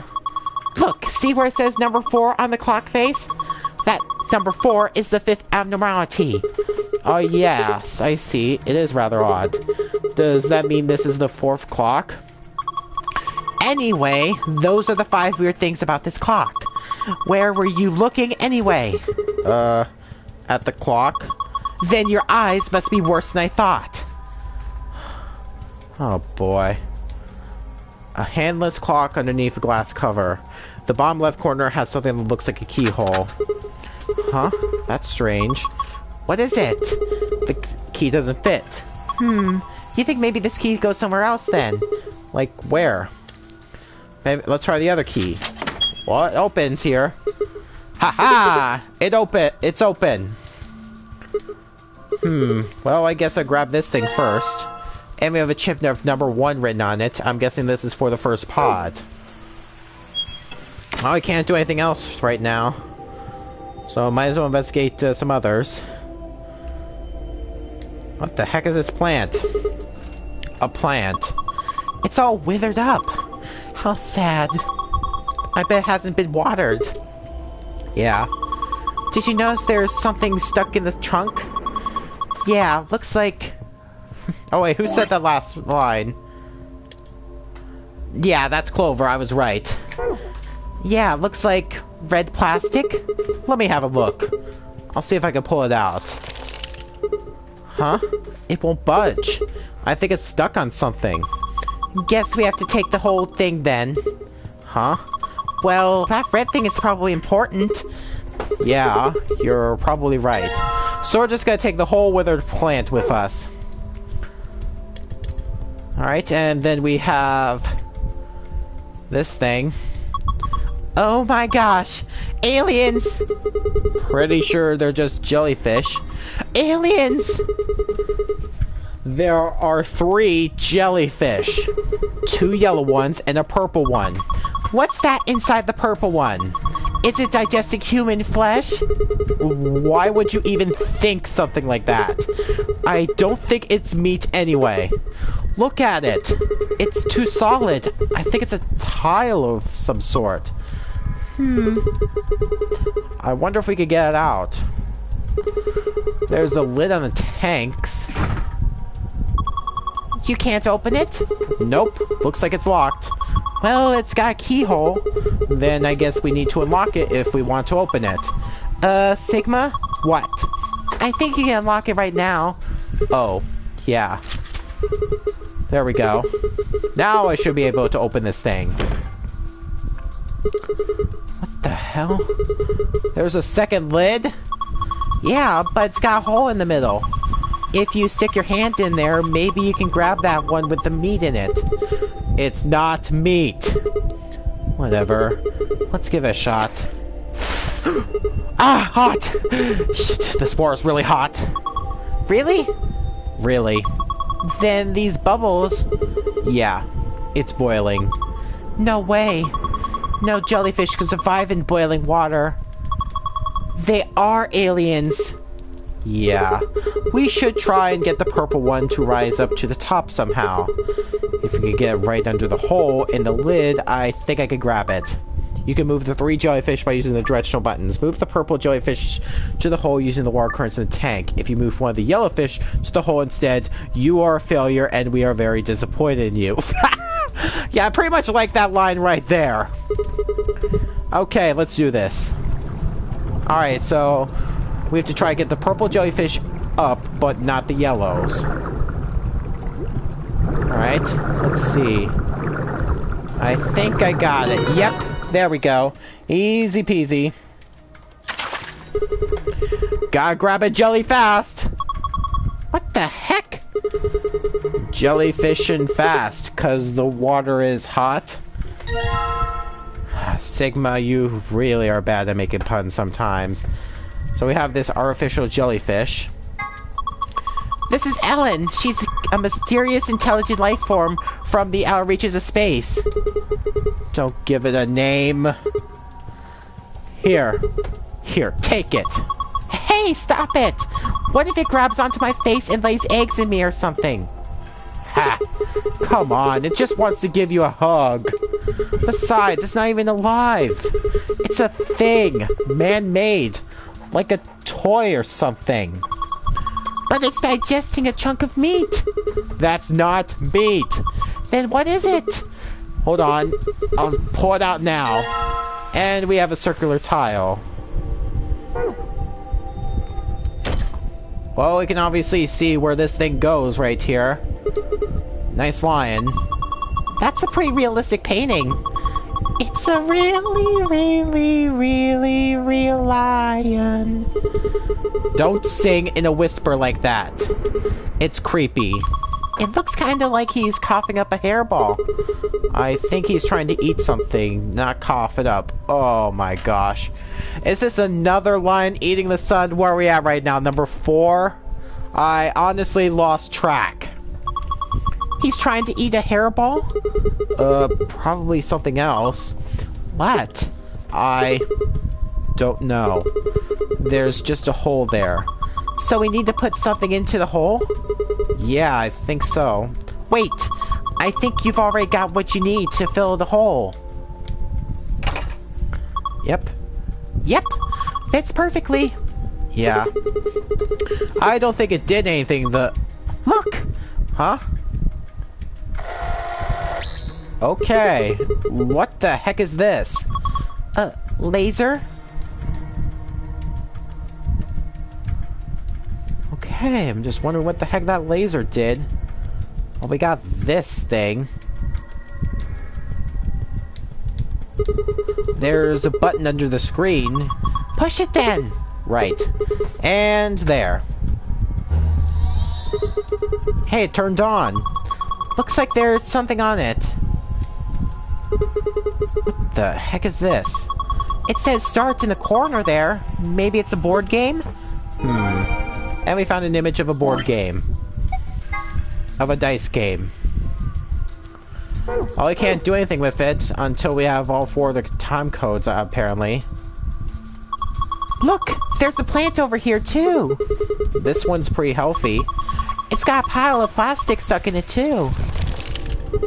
Looks like this one won't come out either. Well, guess I'll be carrying around another plant then. And we got a healthy plant. Alright, so we got this light.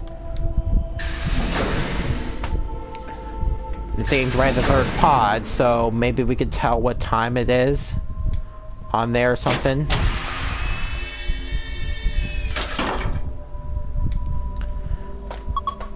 Look!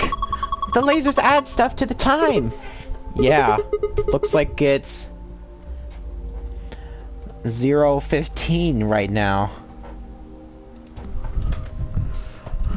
Okay, interesting.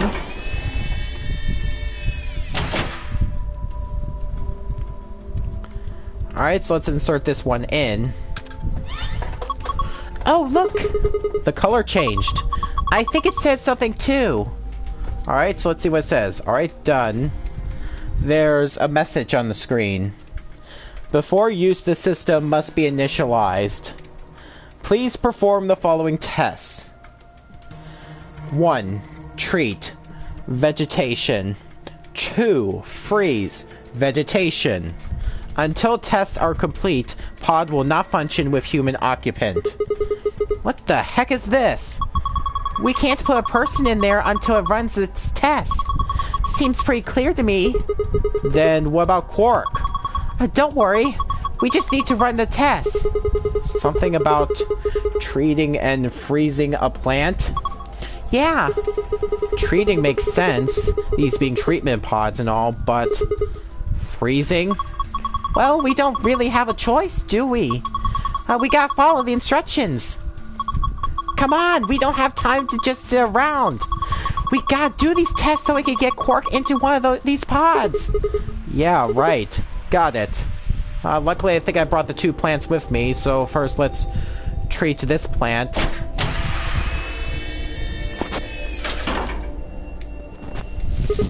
Okay, I put the withered plant down. What do we do next? Let's try closing the pod. Right, here goes.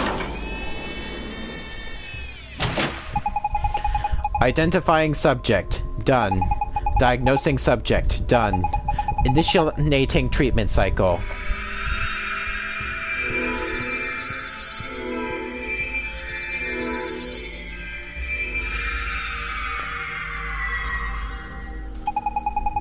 Treatment completed. Pod opening. Wow, that plant definitely looks healthier now. Hey, what the heck is this? That plant was practically dead a minute ago. No way. No way. That's impossible. It's like magic. Well, we won't need this plant anymore. He's done a good job. Thank you for your service, sir. Huh? Hey, it looks like there's something here. It must be the thing that was stuck in the trunk. Whatever the treatment was, whatever the treatment was, must have pushed it out. Okay, yeah. Is it just me, or is it kind of bad grammar, pretty much? Because I'm pretty sure it must have been must have pushed it out, not much. Anyway, we have the red memory card. So now let's freeze the plant. Okay, this time it's the healthy plant's turn. I wonder if it'll work. Who knows? Let's just close it up. Identifying subject. Done. Diagnosing subject. Done. Initiating freeze cycle.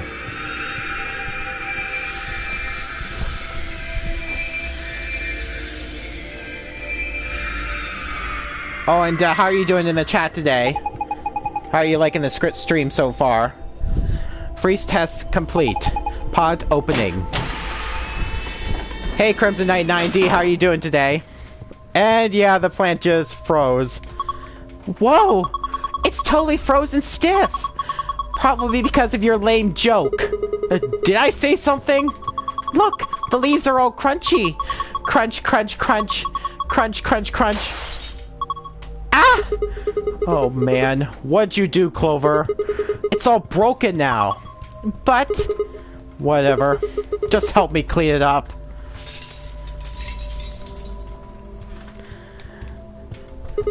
Huh? This wasn't here before. It's that plastic thing that was stuck in the trunk. It must have fallen out when the plants chattered. And we have a green memory card now. Alright, I think that should complete both of the tests. So hurry up and put Quark in! I know. Hang on. There we go. He's sure sleeping pretty hard, huh? You'd never think he was sick. I guess that Sopro stuff is pretty strong. Yeah. So, what do we do now? How about closing the cover like we did before? That should start the automatic diagnosis. Got it. Alright. Closing it up. Identifying subject. Done. Diagnosing subject. Done. Single human occupant secured. Beginning treatment. Is he going to be okay? Maybe we should check the screen. Yeah. I think this is some kind of readout of Quark's vital signs. Body temperature, pulse rate, blood pressure, respiration frequency. They all look normal. What a relief. Wait. There's something else down at the bottom. Radical 6 virus detected in subject. System is not equipped to treat Radical 6. Oh, come on. Current program will alleviate symptoms but cannot cure viral infection. What the heck? Then what was the point of putting him in here? Well, I don't think there was no point. After all, it says it can alleviate the symptoms. But, hold on. Let's keep looking. It says more. This system is capable of inducing a cold sleep state. Cold sleep state freezes subject with CAS, preserving cellular structure. During cold sleep state, body functions are suspended, preventing viral spread. Activate sleep function? Yes, no. Cold sleep? What the heck is that? I have no idea. But, remember the freezing test?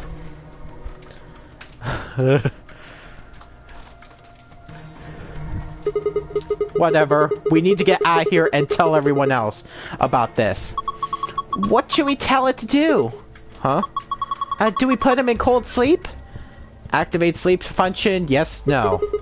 No question. What if he got smashed like the plant? No, it is. Okay, at least Quark is safe for now. So let's just focus on getting the passwords and get out of the room.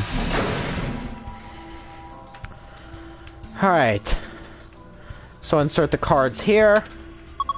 Look, there's a hand in the face now. Is this a minute hand? It's pointing to 5 past. It did it again! There's another hand! Looks like an hour hand. It's pointing to 4. So it kind of looks like 4:05. Alright, so we got 4 times here. 7:15, 6:20, 0:15, and 4:05.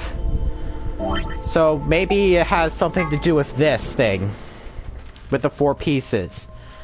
Yeah, for the minute hands we go clockwise. The hour hands we go counterclockwise. Alright, so let's see. For the first piece. 6, 7, 8, 9, 10, 14, We land on the S down here on the bottom. And 7 in. It's P. Alright, second piece. 620.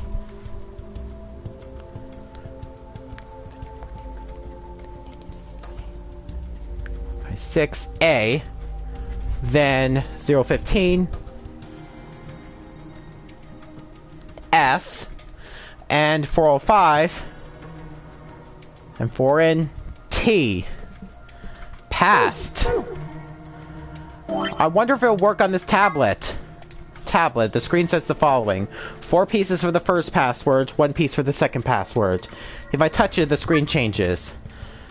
Alright, so let's try this first password. Passed.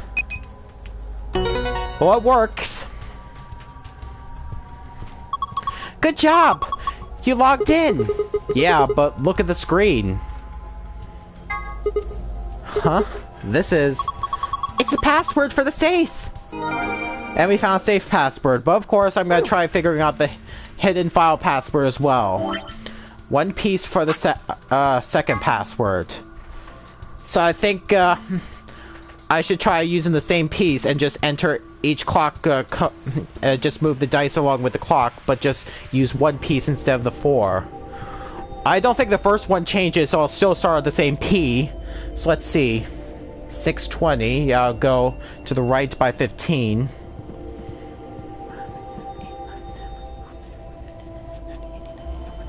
Now, 4 by 20, back 6.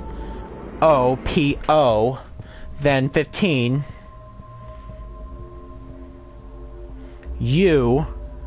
P, O, U. R? Pour? Is that right?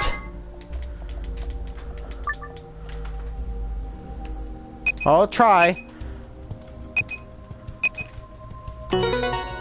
It works. Heh, thought so. Nice work, Sigma. Yeah, I guess. Oh wait, look! And we have the hidden file password. Huh? This one is different. All the symbols are in different spots. And we found the safe password. Alright, so there's the safe down here. This is a safe, right? Yeah. Just like the ones in the AB room and infirmary. It should open when we plug in the right password. Assuming it works like the others, of course. Alright. So let's check out the treatment center passwords. Okay, file password.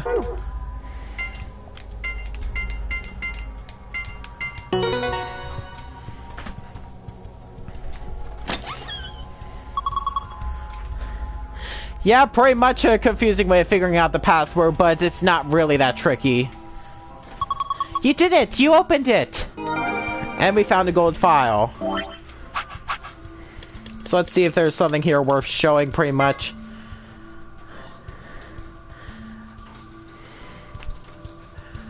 Creation personalized medicines, performs gene therapy, and even repairs the effect of radiation damage. Just can't cure Radical 6.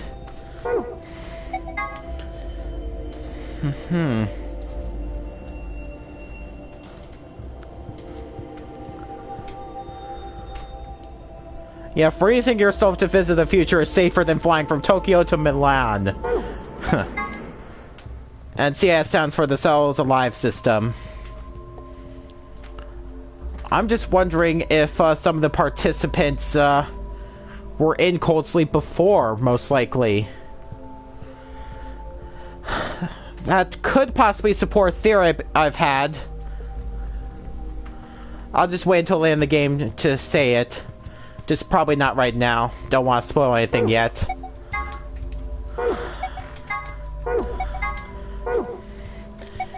And yeah, some of this stuff is basically, some of this stuff I've already learned about in 999. Like the Nonary variant, like Ace, Snake, Santa, Clover, Junpei, June 7, Lotus, Kabuta. Yeah, those were the 9 participants in 999. Just basically optional stuff here. And so now let's enter the real password here. To Not the infirmary treatment center. Ugh.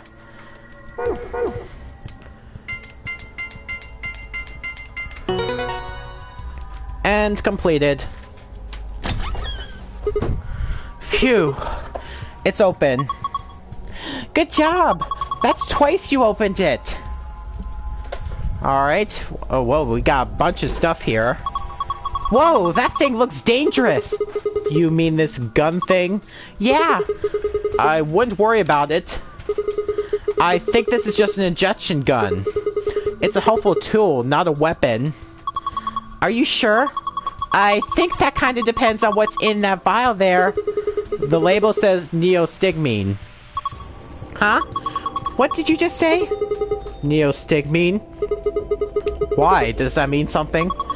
Let me see it. Neostigmine. Neostigmine. I feel like I've heard that somewhere before.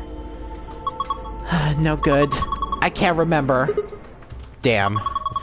I don't think it's bad, though. Do you have any proof? Nope. Of course not. Could you let me hang on to this? Are you sure it's not dangerous? What would you do if it was? Alright, I trust you. You don't seem like a bad person. Thanks. Then how about I let you take me on a date sometime? If we get out of here in one piece. Yeah. Cool. Moving on. We still got a bunch of stuff in here. Yeah, but it's all flat stuff. Yes it is. First we got a map. Floor B. The map I found in the infirmary said floor A. I guess that means floor A is the top floor? I mean, we took the elevator down to get here, right? Yeah, that sounds right. Up next, some gray cards. Key cards! They've got moons on them, too. These must be the moon keys the announcer was talking about. There are two of them, just like with these sun keys. One for you and me, and the other one's for Quark. But he's... well, there's not much point in giving it to him. I'll hang on to it for now. Okay. What's next? A piece of paper with something written on it? Here are some more AB game rules for you. Not voting is not an option. If both parties refuse to vote, then everybody gets penalized. In other words, one person out of every color group of 3 has to vote. I feel like that was there in the last green door as well, so I think this note is in all 3 rooms of the green door, I'm guessing. In other words, all 3 of us can't not vote. One of us has to. So either you or me, you mean. Oh well. There's no reason not to pick Ally in the next round anyway. Of course, first we gotta get out of this room. And that'll be easy. Just look at the last thing in the safe. The key to the exit. Let's go. Yeah, let's get out of here. This is a lock for the exit. It says lock right now. Are you ready? Yeah, I'm ready. Okay, let's do this. 3, 2, 1. And the treatment center is done. Nothing's really too challenging in here, honestly. And Dio opened up yet another Ambidex gate. Why am I not surprised? 45 minutes remain until Ambidex game polling closes. What the hell? Somebody else must have opened one of the AB rooms. Why would they do that? Whatever, we should be heading back anyway. I headed for the door. Wait! Clover's voice stopped me. What is it? I turned to see her pointing toward the wall with the treatment pods. The screen, it changed. What? The screen on the pod's monitor thingy.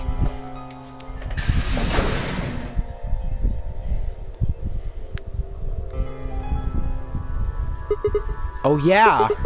It says recent operational records. I stepped closer and began to read. What it said was interesting. Currently treating one subject.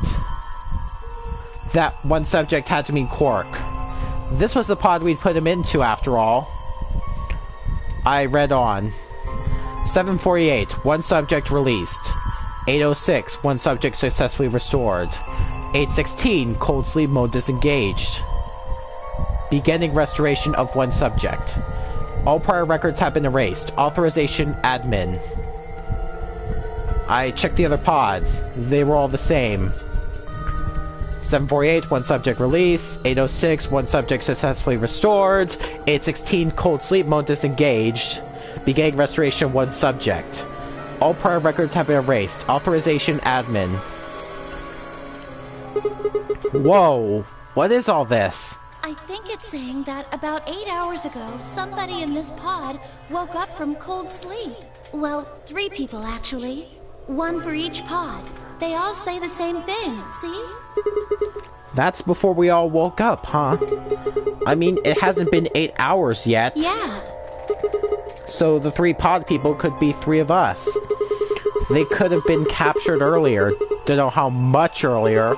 Then they were thawed out 8 hours ago and carried into the AB rooms. Yeah, that seems reasonable. I really don't think there'd be anyone else in here besides the 9 of us. Well, I guess it's actually the 10 of us, huh? Yeah, if you count the old woman we found, then it would be 10, wouldn't it? So, who are the 3 pod people? Don't ask me! How am I supposed to know that? All it says is subject. A, that's creepy. B, it doesn't tell us anything about who they might have been. It doesn't say when they were put into cold sleep either. And this bit, where it says, all prior records have been erased. Authorization admin. That seems pretty suspicious to me. I wonder why they wouldn't just write the time, though. What? Well, you said yourself, the log says 8 hours ago, not like 9:15 a.m. Those minus signs have to mean this far in the past. Who would ever write the time like that? Yeah, that is weird. Maybe Zero Senior doesn't want us to know what the actual time is. Why not? Hell if I know. Speaking of things I don't know, why did this stuff suddenly show up? It seems like whatever it was that triggered this activated as soon as we opened the door to leave. Wouldn't that mean Zero Senior set it up to work that way? Yeah, but why? That's why I'm asking.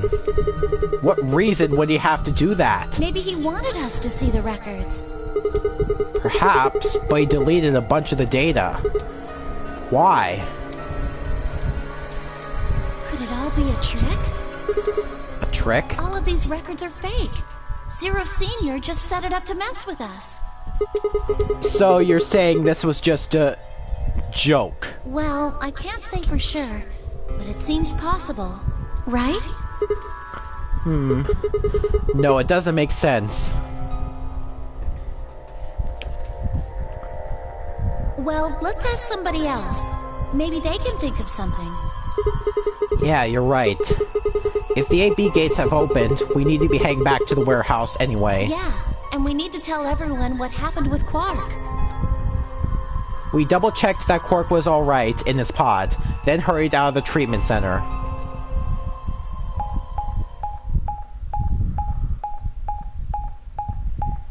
All the way down to Warehouse B.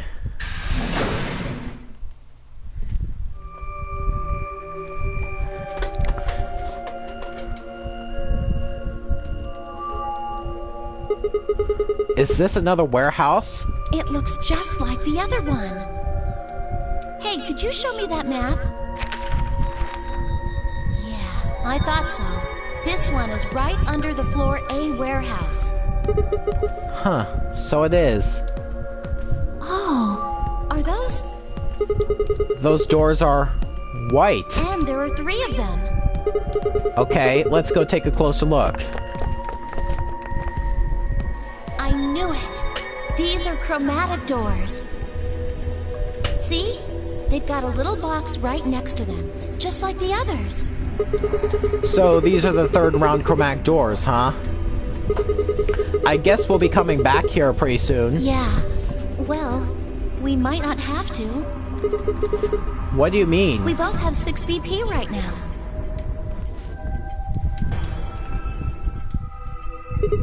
Yeah, that's true.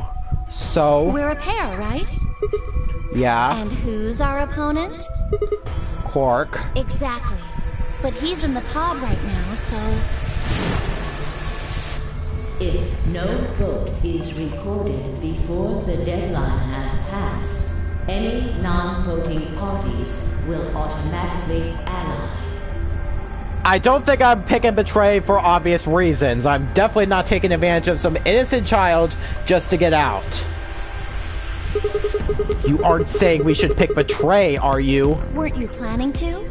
I thought that was why you were okay with option C when we were making the groups. No, that's not... I thought that with Quark's condition, I'd be able to choose Ally and not worry about getting betrayed. Oh, come on. You don't need to lie to me. We're partners. That means we share the same destiny. So let's not hide anything from each other, okay? I'm not hiding anything. Wait, you're serious? You were really going to pick Ally? Whoa, hold on a second there. We might not get another chance like this. Let's say we ally and get up to 8 points. We don't know if we'll be able to get any points next round. For all we know, there might not even be a next round. There are 3 other people with 6 BP, right? Dio, K, and Phi. What do you think's going to happen if one of them gets 9 points this round? That's not going to happen. Why not?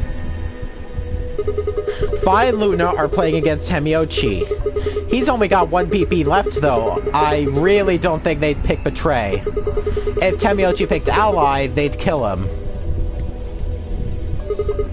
The same goes for Dio. He's playing against Alice and K, and Alice's BP... No! Don't even think about that! I agree. But her BP is the same as Temiochi's, so unless Dio's willing to kill someone, he won't be able to get his BP to 9. And I'm willing to bet that Dio is willing to kill someone. Then Alice has to vote Betray. Yeah, that is generally the best defensive choice. But if Dio chooses Ally, then K would have 9 BP. Yeah. Jeez. Well, it's just like I said then. If K gets 9 BP, then there won't be a third AB game. Well, that's not necessarily the case. So it's over when someone gets 9 BP. This is a different path they took. Crimson Knight 90. Yeah, you missed a couple of parts, which showed they took different paths. No. As long as that person doesn't open the number 9 door, the game goes on! Yeah, basically, me, Clover, Phi, K, and Dio all have 6 points. Okay, Crimson, yeah, me, Clover, Phi, Dio, and K have 6 points. Alice, Temiochi, and Luna all have 1 BP. That's basically the BP points line up for this path.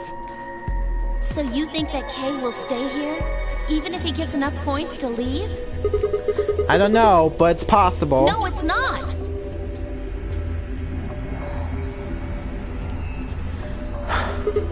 Well, we can think about how we're going to vote later. For now, we need to get back to the others. There's a couple things I gotta do when we get back. Fine. Okay, back to floor A then. Let's move. I turned and headed for the exit. After a few moments, I heard Clover's footsteps following behind me. I really wish I wouldn't have to cut to this map so often. Because you really can't skip the map. And it shows it quite often. It's just pretty much a long intermission between the cuts, people talking that much. It really doesn't add anything. And we already pretty much know where to go. They do cut the map out sometimes, but not often enough, in my opinion. This map shows up way too much.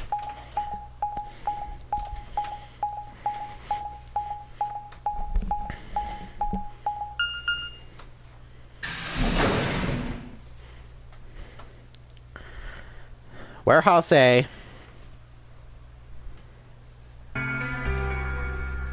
Clover. Oh, thank goodness you're back. Yep. Are we the last ones? Yes. Hey, where's Quark?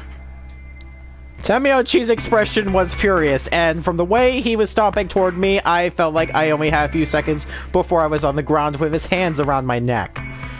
I explained what happened with Quark and the pods as quickly as I could.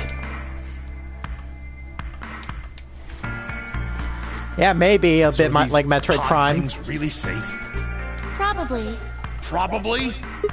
No, they're definitely safe. He's fine. Well, are they safe or aren't they? Look, I'm just worried about him, alright? Can you take me to this treatment center, Clover? Don't worry. We've still got 20 minutes left. Plenty of time to go have a look and come back. Okay. Come on then. As soon as she finished, she was off. Tamiochi had followed at her heels, and in the blink of an eye, they were gone. Out the magenta door.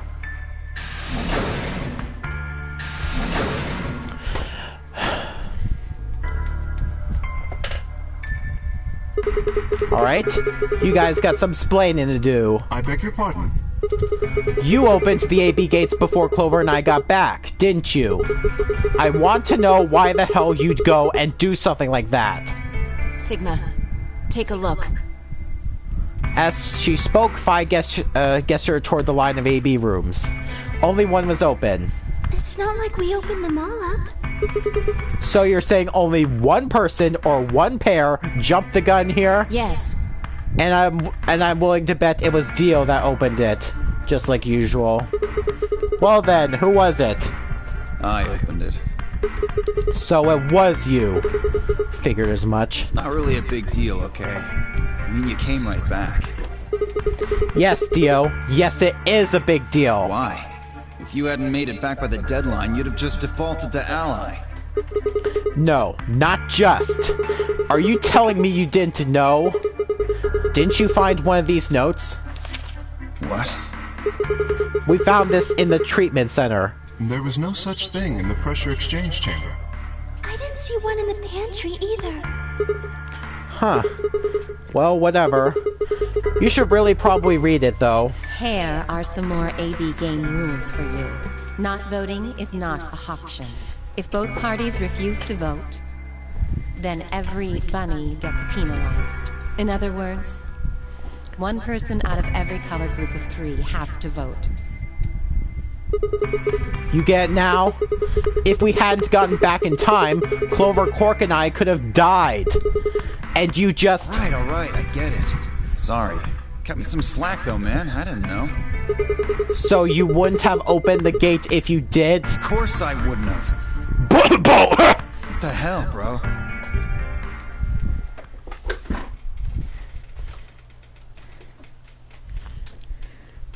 You said the room you went into was a treatment center, right? Yeah. If they treat people there, I think they'd have shelves of medicine and stuff. Did you find any Accelavir? No. It's not really that kind of place. It just had those pods, and that was it. Besides, if we found anything to cure Radical 6, we wouldn't have put Quark in the pod. I see. Can the pod cure Radical 6? No, unfortunately. How do you know that? Oh, well, it said so on the screen next to the pods. Something about how it can provide relief from the symptoms, but it can't actually cure the disease. That's better than nothing, though.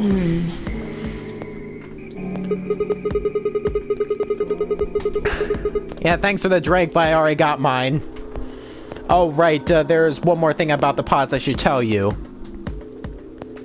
As quick as I could, I explained what the records had said about the pod's occupants and their cold sleep. Cold sleep? Are you suggesting that 3 of us were, until recently, cryogenically frozen? If you could trust what we read, yeah. Which of us are the pod people then? I don't know. That's what I'm saying. It didn't say who they were, or even what they were, or even when they were frozen. So this cold sleep, that means they basically froze the body solid, right? Not like how a bear or something hibernates where it just slows way down. Yeah, I think so. So what would happen to the heart? What? Wouldn't it stop when you were put into a cold sleep? Your heart stops. Your bracelet comes off. Oh, so it can probably use that to take off the bracelets, though. Oh! So if we go into cold sleep, our bracelets would come off. Then we can just defrost ourselves right away. You said there were 3 pods, right? We'd only need to do it 3 times for the 9 of us. Uh-huh. I imagine that will work for you, but perhaps not so much for me. The armor. Don't worry. I'm sure we'll figure something out. We should go have a look at any rate. We'll be able to come up with a plan once we know more. Of course. So again, all the people in these pods have K chose betray, What? and there we go. What do you mean the cold sleep function doesn't work? I'm sorry. What? You don't have anything to apologize for, Luna. Zero Senior must have just locked it down. But when Clover and I were here, it worked. Yeah, I remember checking it. Then that bastard set this up. Oh, that's low. It is not pleasant, but consider this. We have seen how thorough Zero is. Would he really have left such an obvious loophole? Maybe I shouldn't have said anything. If Zero Jr. heard me, he could have shut it off.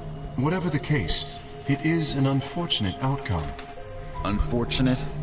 Really? You sure? Aren't you just a little bit relieved? After all, we were gonna get our bracelets off while you were stuck with yours. How could you say that? I would never be so petty as... Before Kay could finish, the announcer's voice echoed through the facility.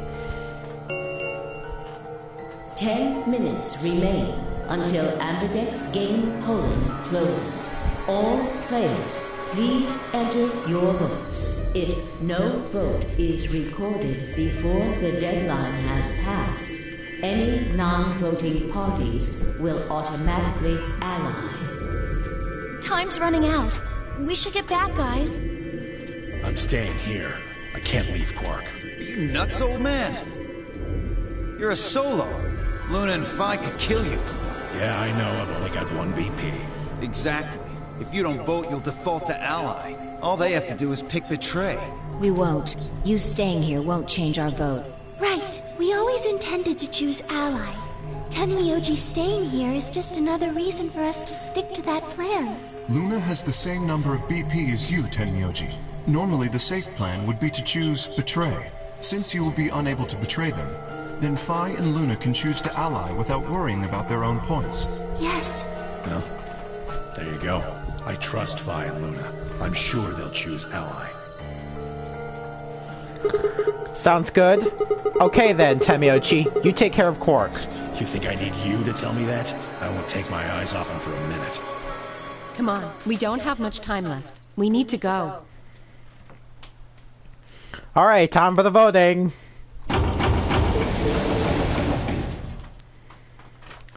Back at the Floor A warehouse, we opened the AB rooms.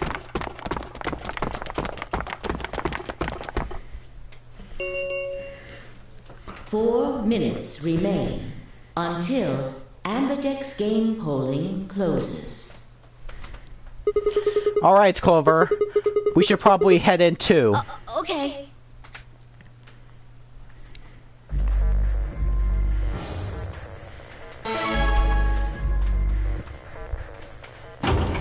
Here we go.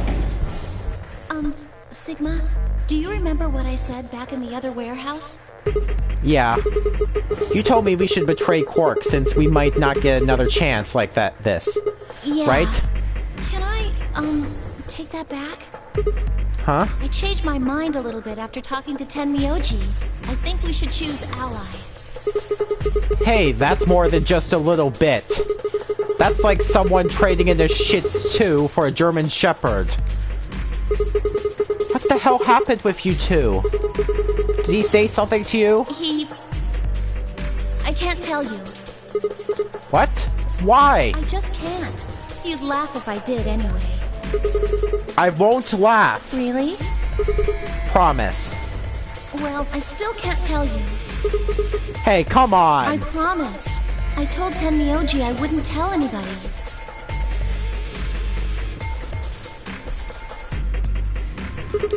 Alright, fine. I won't ask about it again. But Tenmyoji doesn't really have anything to do with this, right? Our opponent is Quark. No, he does matter. Quark is really important to Tenmyoji. If we betray Quark, we're betraying Tenmyoji. Come on, don't you remember? When we were going into the red, blue, and green doors, Tenmyoji said something. I didn't say there wasn't anyone I trusted. There's one person. Clover. I just know that you'll keep him safe. I can't betray somebody who'd say that about me.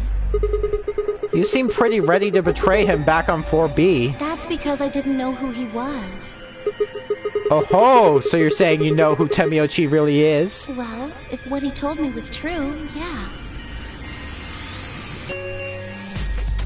1 minute remains until Ambidex game polling closes.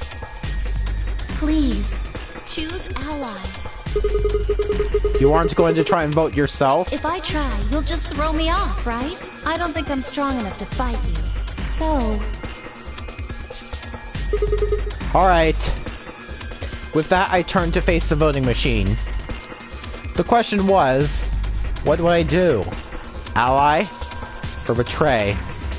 Just as Clover had said, betraying Quark was like betraying Tenmyoji. That wasn't even taking into consideration that Quark was just a kid. And he was infected with a deadly disease that would almost certainly kill him if we didn't do something. How could I betray someone like that? Only a monster would take advantage of a helpless child for their own gain. On the other hand, what Clover had said in the warehouse on floor B was true. It was unlikely that I'd get a chance like this again. If I chose betray, then I'd have 9 BP. I would be able to escape this godforsaken hellhole. 10 seconds remain until Ambidex game polling closes. So what would my choice be? What would I do? Ally? Or betray? I chose... 3, 2, 1. Okay, is there even a real choice here? I'm not some heartless monster who would betray a child just to escape. Obviously, I'm gonna choose Ally. That's the only real choice I had. Round 2 of the Ambidex game has been completed. Results will be displayed in the warehouse. Thank you for your participation. Ambidex gates now opening.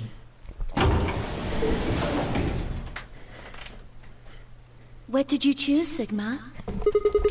You didn't see me push the button? No. Huh. Well, you'll know in a moment. Let's go. I gave her a light pat on the shoulder and headed toward the wall where the results would be displayed.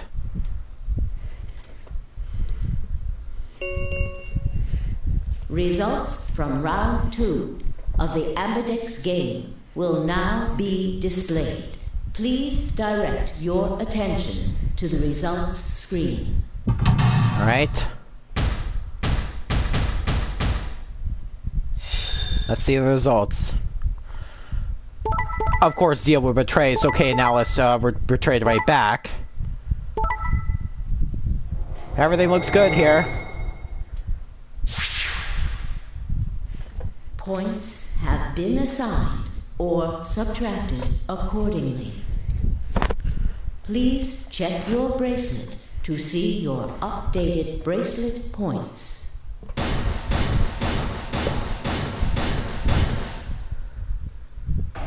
Pretty much. So you chose Ally, huh? Yeah, except I think we're pretty much have to be forced to go down across every path just to try to see if we can see the true ending or something. Yeah, Cork is sick, a kid, and unable to vote. I couldn't bring myself to betray someone like that. Thank you. No need to thank me. I only did what anyone would have. So you guys chose Ally too, huh? Of course. Tenmyoji had only one BP left, and he was guaranteed to vote Ally, so there's no way we could betray somebody in that position. If we had, then he'd... Yeah, you didn't have much choice. Alice, Kay, and Dio, on the other hand, seem to have had a less pleasant round. Hey, what the hell is your problem? You're either crazy or just an asshole. Were you trying to kill me? No, nothing like that. Well then, what was it like? If we'd voted Ally, You would be dead. The needles in your bracelet would have activated, killing you. See? That's exactly what I'm talking about. I didn't think there was any way in hell you guys would choose Ally, not with Alice's BP at 1. The only way you could possibly vote was Betray. Picking Ally when I knew you guys would pick Betray would have been suicide. You can't die. You've got 6 BP. Well, maybe not immediately, no. But I would have been signing my own death warrant. Heck, not just mine. Everyone except Kay's. What? Didn't you think it through? Your vote was always gonna be Betray. Let's say I was a raving lunatic and picked Ally. What would happen to Kay's BP? 6 plus 3 would make 9. See? Then it'd be game over. Life over. He'd open the number 9 door and blow this popsicle stand. That'd leave us twisting in the wind, living out the rest of our miserable lives stuck in this place. You see? That's why I chose Betray. I did it to save all our necks, including yours. Alice gritted her teeth and scowled fiercely at Dio, apparently trying to think of a rebuttal, before finally snorting indignantly and stalking away. Shortly thereafter, the warehouse was filled with the rumbling sound of the doors sliding shut. The Ambidex gates have closed. Round 3 of the Ambidex game will be the Star Round. Star keys are required to open the gates. There is no set limit on usage of the Star keys. The Ambidex gates can be opened as many times as the players wish to open them. As many times as we want, huh? Then that means... We can play the AB game as many times as we want, right? Hey, didn't Zero Jr. say something about this? As soon as the gates close, your colors get all shuffled up automatically. The parent solo assignments hop around a bit too. Yeah, he did. Can you guys all show me your bracelets? I want to see what all of our colors and groups are this time. Within moments, a series of risks were extended for me to examine. Okay, Kay's a red solo. Luna's a cyan pair. As was, I guess, Clover. Okay. He has 6 points. Solo pair. I'm sure they'll pretty much explain it.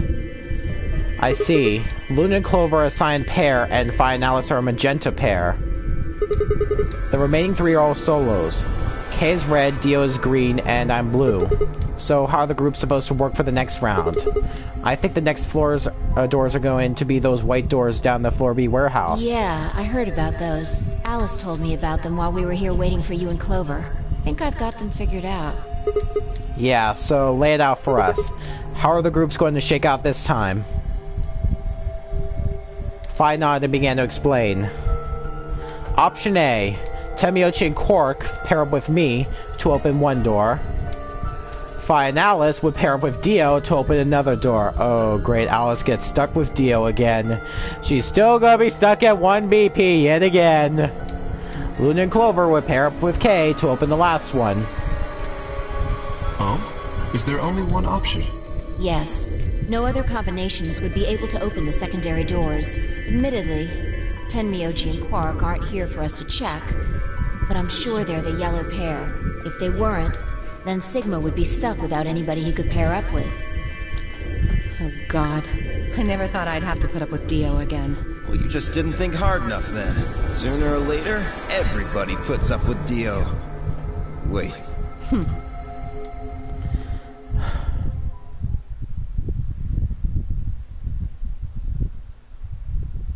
So, what should we do now? It looks like we have a lot of time until the primary doors open. Yeah, about 80 minutes. I'm worried about Quark's condition. Those pods can't cure Radical 6. He still needs help. Yeah, I pretty much hate Dio. I really hate Dio, especially what he did in the last part, where in one of the previous paths, we found Excelivir. However, Dio took it from us and pretty much blackmailed Quark's life, and said he only give it to us if we vote Ally.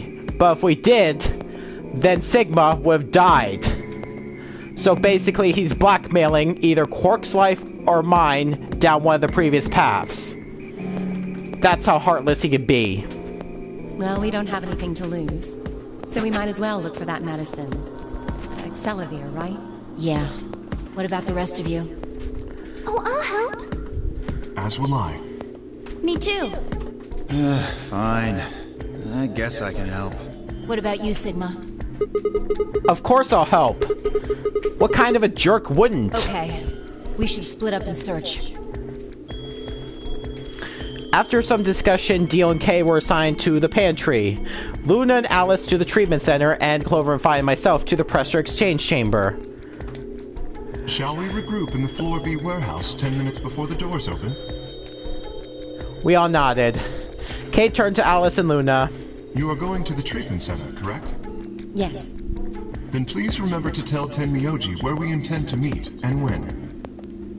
Oh, he's already willing to murder and kill. I'm guessing blacklisting and betrayals is not above Dio. Okay. You must also remember to bring Quark with you. I am concerned about removing him from the pod, but it can't be helped. Without Quark's bracelet, Sigma and Tenmyoji will be unable to open the secondary door. Right. Good. Looks like we got all that straightened out. Let's go. With a final nod to one another, we split up, each team heading in a different direction. Okay.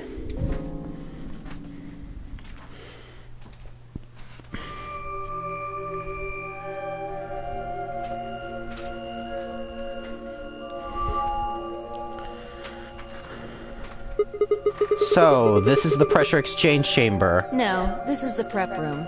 There are 2 levels. The actual pressure exchange chamber is downstairs. How do you know that? Alice told me. She was one of the people who investigated this room. Did you talk to her when you were waiting for us back in the warehouse? Yeah. Well, let's head downstairs then. Good idea. Yeah, we have investigated this place pretty thoroughly.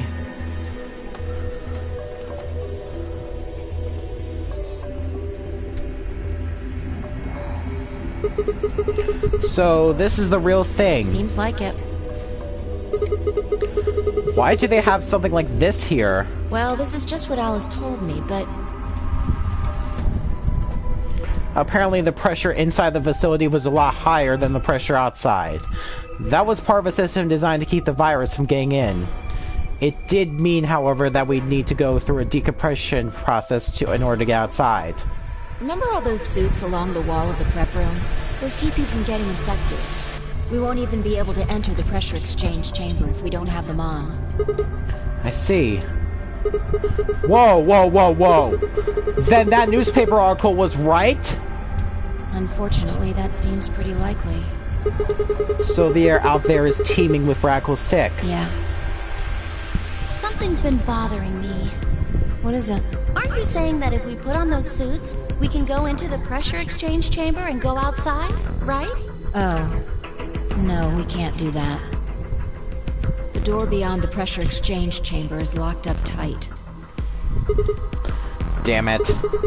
Just one door between us and freedom. Well, if you look at it that way, it's the same as the number 9 door. Okay, yeah, but... Whatever. We need to be focusing on finding that Accelavir. Quark needs it. Yeah, you're right. I'll go look around upstairs. You two take this floor, alright? Got it. Okay. Hopefully you'll bring the lift right back, Clover, because that's the only way up. We looked everywhere we could think of, but turned up nothing. Eventually, I couldn't keep my mouth shut any longer. Hey, what do you think the deal is with this stuff about the world being infested with some crazy virus? A pandemic seems like it would make the news, but I don't remember hearing anything. Wait a minute. You mentioned it, didn't you? Back when Dia was asking questions. We were in the infirmary. It was right after Quark lost it. Have any of you guys heard anything about any sort of viral pandemic? Well, no, but... And then Alice said... I have heard rumors about a virus being used as bioweapon. So, what's the rumor she was talking about? I got the feeling you and Alice were talking about the same thing. Clover, what do you know? What are you and Alice anyway? I heard you guys belong to some sort of organization, but what is it? Clover was quiet for a long time. She bare a thumbnail and looked down at the floor. Then finally she lifted her head and met my eyes. Fine. I think I can trust you. Just don't tell Alice, okay? Alright. Promise? Promise. Clover nodded and began to talk. I listened with rapt attention at a complete loss for words. Here's what she said. Alice and I are agents of the SOIS, which is under the jurisdiction of the Department of Defense.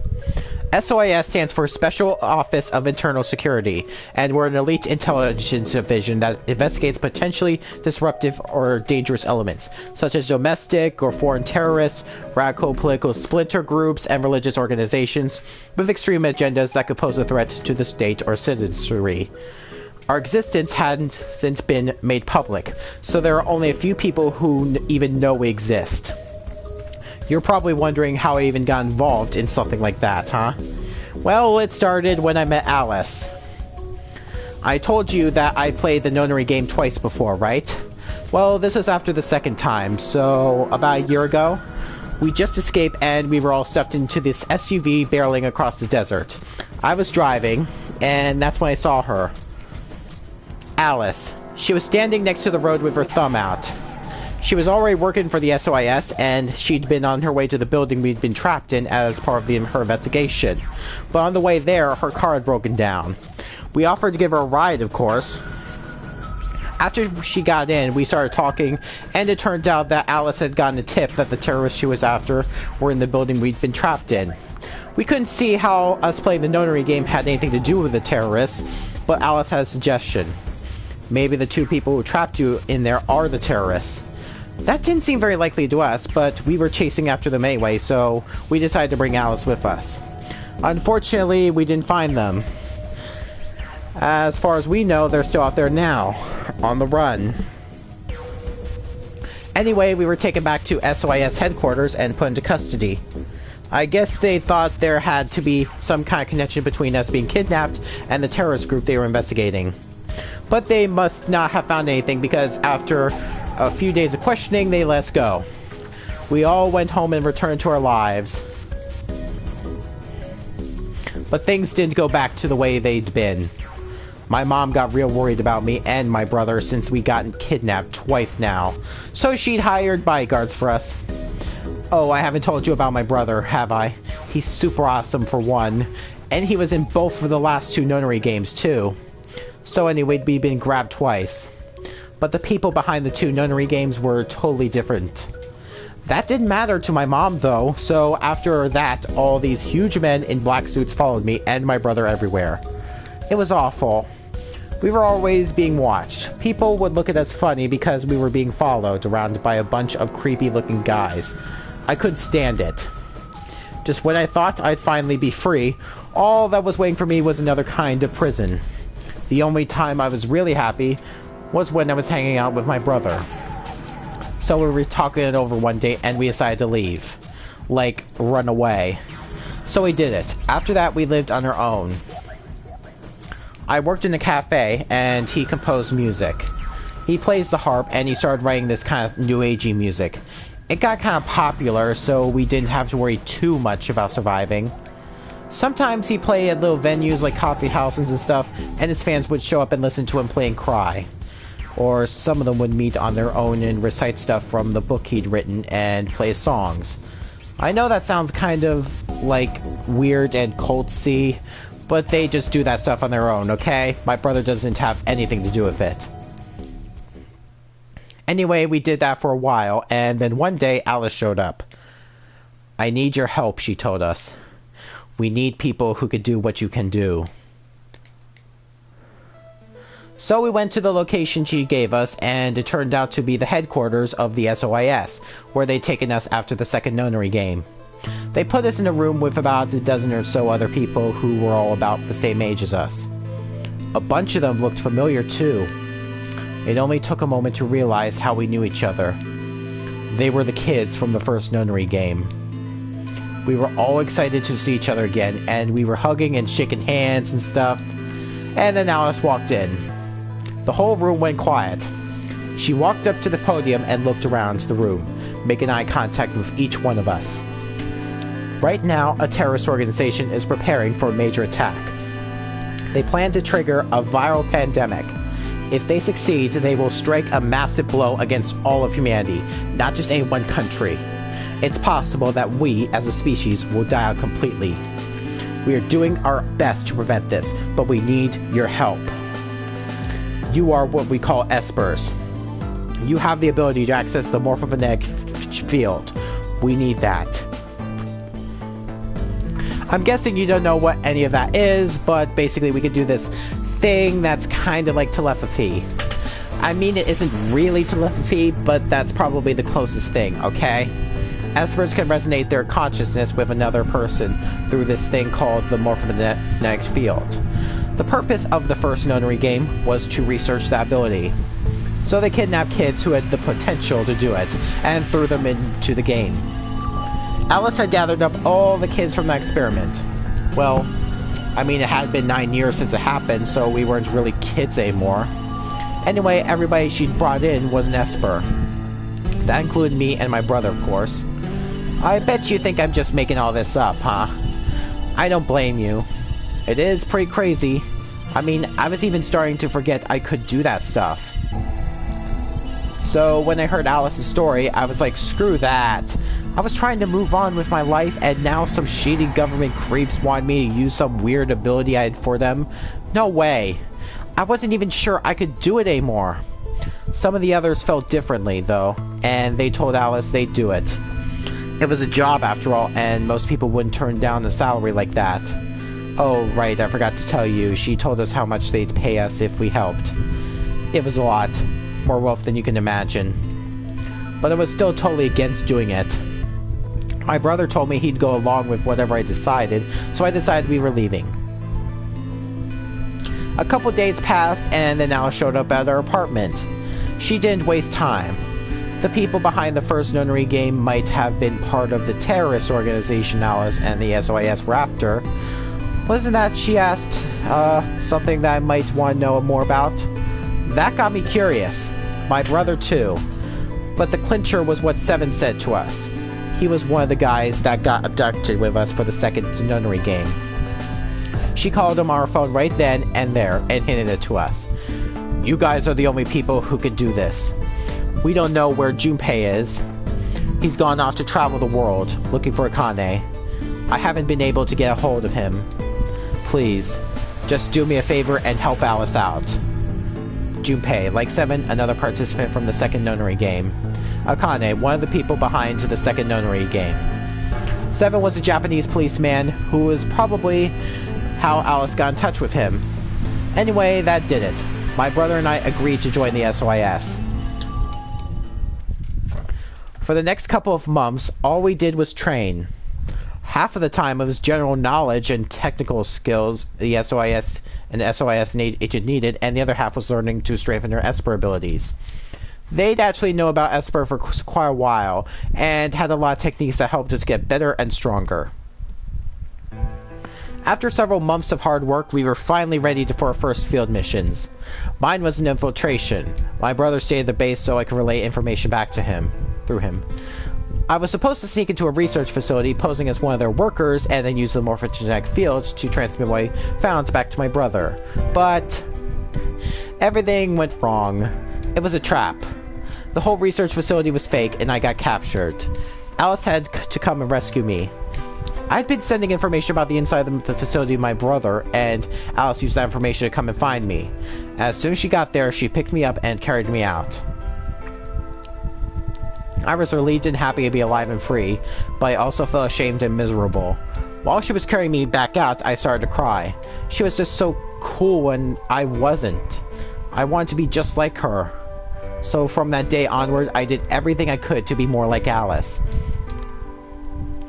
Our infiltration ended in failure, but we did manage to get something useful. In fact, we were able to figure out where their headquarters was.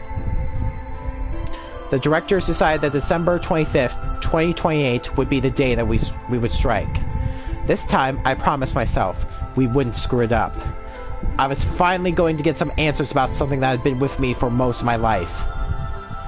But then, on December 22nd, 3 days before the raid, Alice and I were attacked by people in gas masks while we were going over our plans.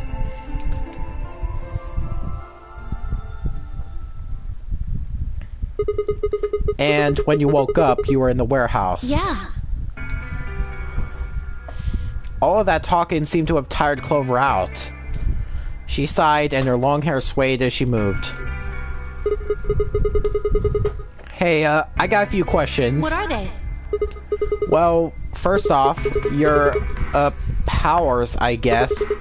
I'm guessing you can't use them right now? Yeah. I'm not really sure why. I've been sending my brother messages ever since I woke up, but... No response. Yeah. If there was another Esper here, they could make me stronger. But that's just wishful thinking. Wait. What? Well, if there's someone else who's stronger than me, then they kind of absorb my powers. Maybe... No, never mind. That's probably not it. Right, whatever. I have some other questions, so... Moving on. I think I understand what Alice was talking about now. They were trying to spread that virus, right? Yeah. Okay. So, who are they? Well, I can't tell you that. What? Why not? You told me all that other stuff, but this is too much? Well, Alice would be mad at me. I already told you I wouldn't tell her. But... Fine. Let me rephrase. When are they going to do it? Well, if we knew that, we wouldn't have gone to all that trouble. So you don't know? No. All we know is soon. But that could mean just about anything. Yeah. It could be next week or next month or even next year. Or it could have happened already. Wait. You mean they might have already released the virus? Wouldn't that make the most sense? Like, how about this room? Or that newspaper article? And the 3 people who were put in cold sleep. Are you saying you, me, and Alice were frozen and the pandemic happened while we were on ice? Wait. No, that doesn't make sense. Nobody else has heard of Radical 6 either. Maybe they're lying. Really? All 6 of them? Well, if Kay really does have memory loss, then it's only 5. Quark is out too. So you're saying Temiochi, Diofy, and Luna are all lying? I guess they are a little suspicious. Right? And what's their motive? For lying? How would I know? Then what's the motive for a terrorist organization to start a pandemic? I heard it was something about purifying the unclean? That kind of sounds like Free the Soul to me. Purifying the unclean. Oh, unclean. Unclean, unclean, unclean. What? What are you doing? Shut up! Just hold on a minute. I'm this close to remembering. Unclean, clean, een. She leapt up suddenly excited. Neostigmine! Neo what? Did you forget it already? I'm talking about this stuff. As she spoke, she pulled something out of her pocket. It was the injection gun, complete with a vial of medication. Oh, right, I remember that. It was in the safe in the treatment center, right? Yeah! I didn't have any idea what it was, though, so I gave it to you. Exactly! Are you saying you've heard about this neostigmine stuff before? Yeah, that's what I'm saying. I just remembered. You remembered? My brother told me about that. Neostigmine is a type of colon esterase inhibitor. That means it's a sort of antidote for tubocurarine. Sorry, but I still don't get it. How easy do I have to make it? Ugh. Okay, fine. I'll start at the top, alright? The stuff I've got in here is neostigmine, which counteracts the muscle relaxant tubocurarine. Following me? Tubocurarine is the poison in our bracelets, right? Right. It's the second thing we get injected with if we're penalized. First, is this over real? Which put you to sleep. 9 minutes later, the tubocurarine is injected, numbing your respiratory muscles. I guess you could say it'll really take your breath away. So you're saying this neostigmine keeps it from working? Yes! Oh my god, how many times are you going to make me say it? So we can just inject ourselves with this if we get paralyzed. Yeah! We don't have to die. We're gonna be okay. We can only pull the trigger once, though. That means we can only use it on one person. Yeah. Well, it's still good news. This means one of us can break the rules once. Like, let's see. Best way to use it would be for sneaking through the number 9 door.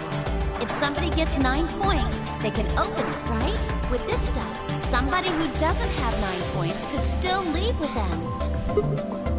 Anyway, I'm gonna go tell Alice. What? Hey! Clover, wait! Clover! It was too late. Clover was already on the lift and gone.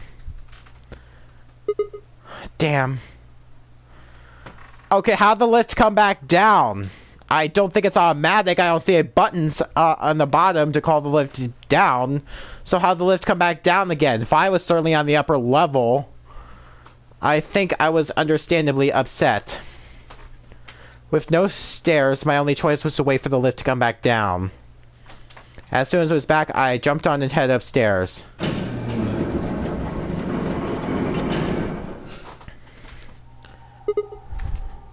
And I think this is where I'm gonna have to call it for right now. Yeah, this seems like a good place to end the stream for today.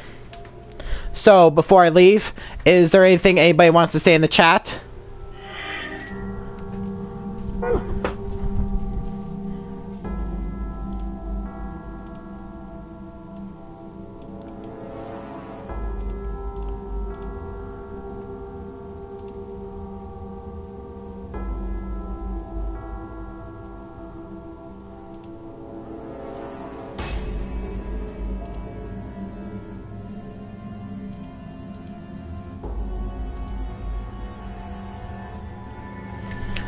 Okay, well, this is where I'm gonna have to call off the stream for today.